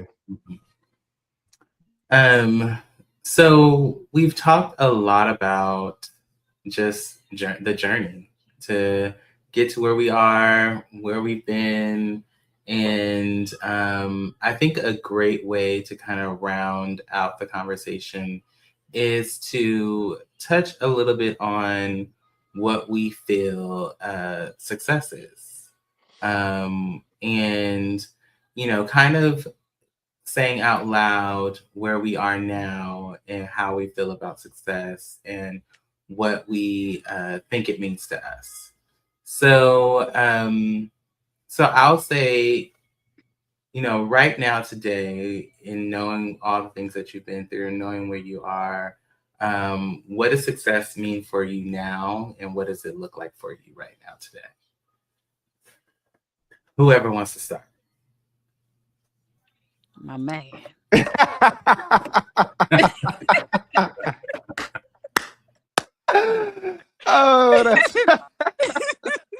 I appreciate that. You know what? No lie, though. I appreciate you doing this because Mike is a true Libra, true and true. And will be quiet, but will jump in when he needs to, when he, feels like he has something to say. But I appreciate you making him talk more, because I told him yesterday, I was like, I want you to just feel like it's a co-host. Like we all co-hosted this episode together. So I appreciate that. But go ahead, Mike. I'm sorry. Oh, that's too funny. Yeah, I appreciate that. I think just being in this life, I feel successful. I used to not really appreciate, just because I saw so much of where I wanted to be, I didn't appreciate where I was at. So anytime I would accomplish something, I always just was like, what's next? What's next? What's next? And this is the first time in my life where I'm like, right now is good. And yeah, we still gonna get further, but right now is good. And I think when I think about success, oh man, what's been coming up for me the most lately has been just having an abundance of time. And I know that's going to require me to have an abundance of money. So maybe abundance is success for me, but just the luxury of time to be able to just, when I was in Mexico, I was like, man, I see all these classes I want to take. I see like these other mediums of art that I want to explore. And I need time and I need resources to do that. So I think I will feel that, like I said, I feel successful right now, but that next level of success, I think, will come with some more freedom within my time. I felt that one. I felt that. Oh, it's my turn. Okay, so success for me is an overwhelming feeling of joy. Happiness. I'm so sorry. I have to open the door. I'm so sorry. No worries. No, it's all good. But I agree with both of those for sure. And sitting here on screen with both of y'all, us being Black, being queer, and living open, free lives, like, it doesn't get more successful than that. Like, our ancestors probably dreamed of days like this, and it's probably like some about like living like ancestors and elders that wish they could live this free. Absolutely. I'm actually I'm in the middle of reading this book called where is it? It's called The Disillusion of Nick and Jay, and essentially is based in the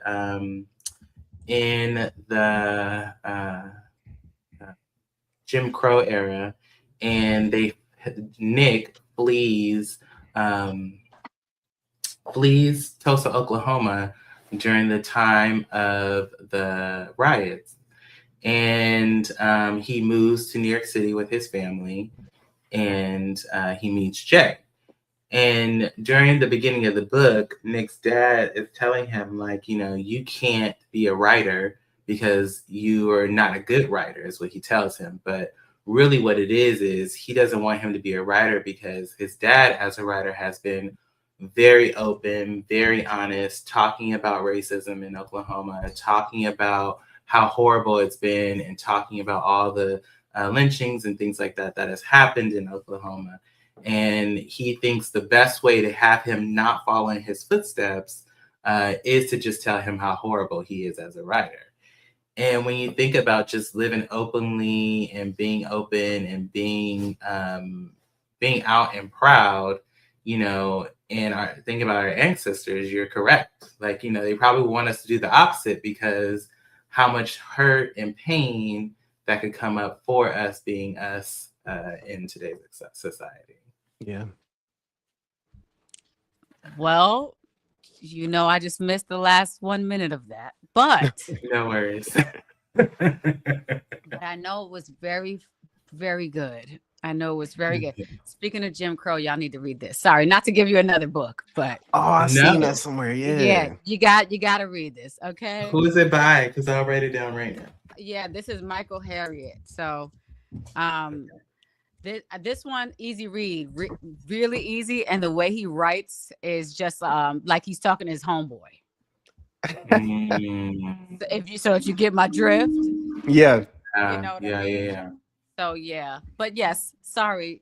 Success to me looks like overwhelming joy, waking up every day in ease, knowing that abundance comes to me effortlessly, that I'm limitless no matter what happens. I wake up and I'm respected through and through.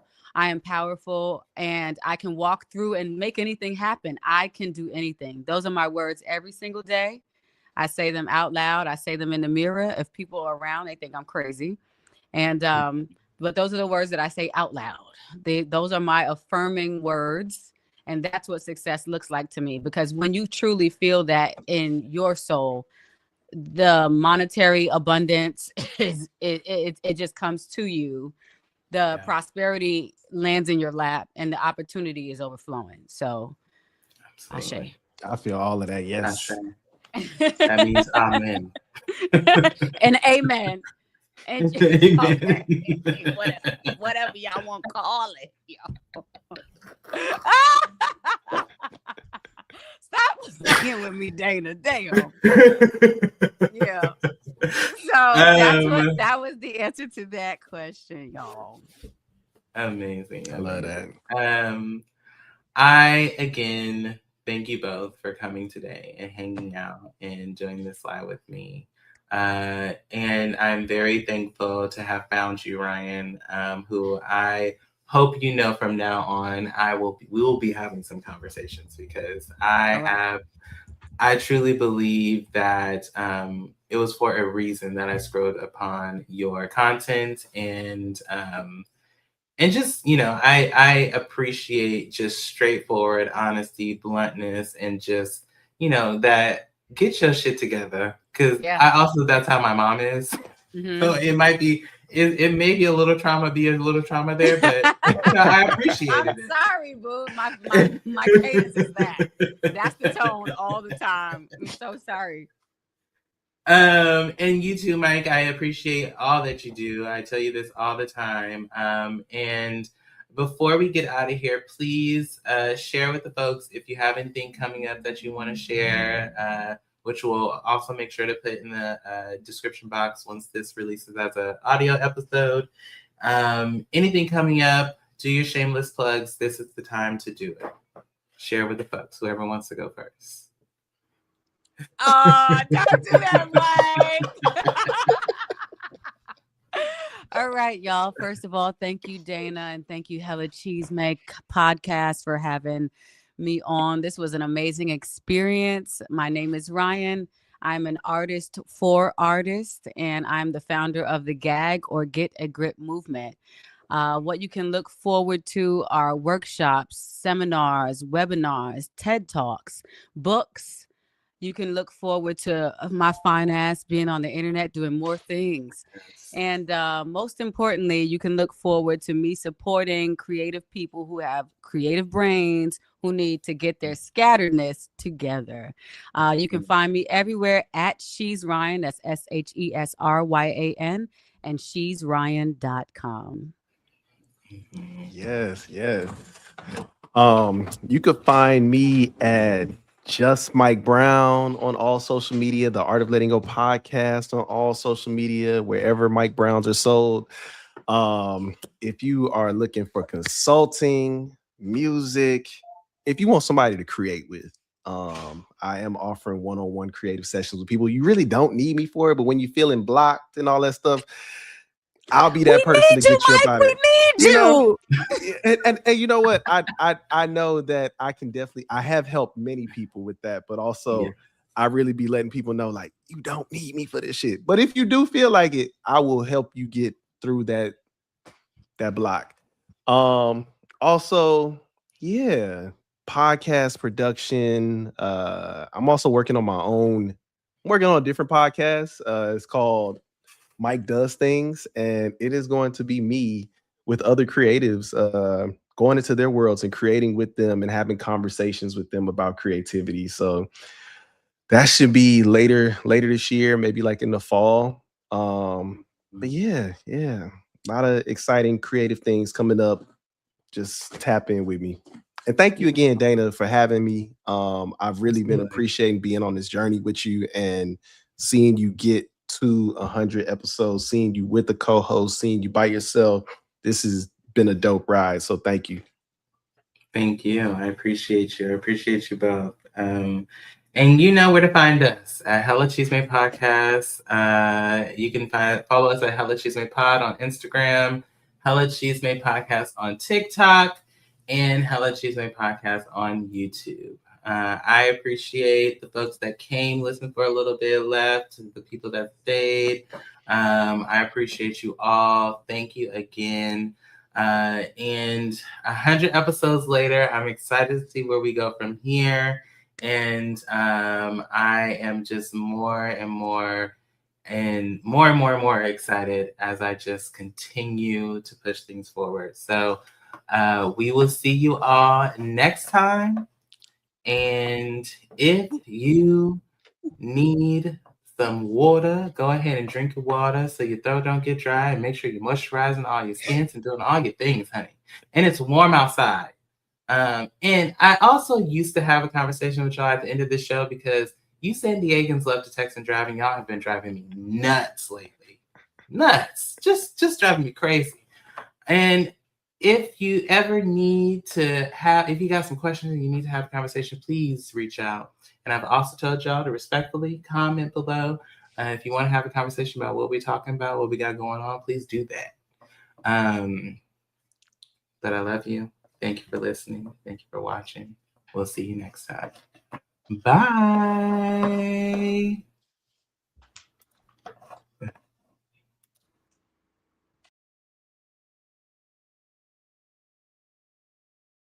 If you've made it this far in this episode and you haven't subscribed yet, that's wild. Go ahead and hit that subscribe button on YouTube, follow us on Instagram, tap in everywhere, child. Because apparently the algorithm only respects consistency and emotional damage. And to my professional doom scrollers out there, girl, yes, I'm talking to you. If you can scroll for 47 minutes and not press the subscribe button, we can have a full conversation on how you need to go ahead and dedicate yourself to something, girl, because it sounds like you got some dedication issues. Help us beat the algorithm, girl. Like, comment, share, send it to your girlfriends, your boyfriends, your lady friends, your them friends. The ones who love to chit chat about all the tea but never really want to start that podcast. Because I want them in my comment box. Don't just watch the Chisme, join the Chisme, girl. Subscribe, follow, and stay connected, honey, because we building something cute up over here, and we want you to be a part of it.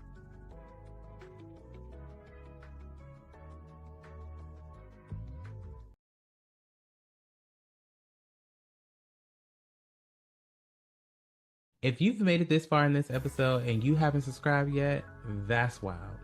Go ahead and hit that subscribe button on YouTube, follow us on Instagram, tap in everywhere, child.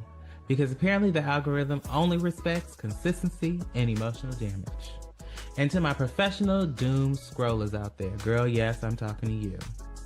If you can scroll for 47 minutes and not press the subscribe button, we can have a full conversation on how you need to go ahead and dedicate yourself to something, girl, because it sounds like you got some dedication issues.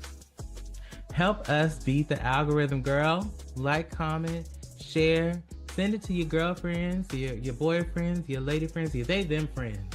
The ones who love to chit chat about all the tea but never really want to start that podcast. Because I want them in my comment box.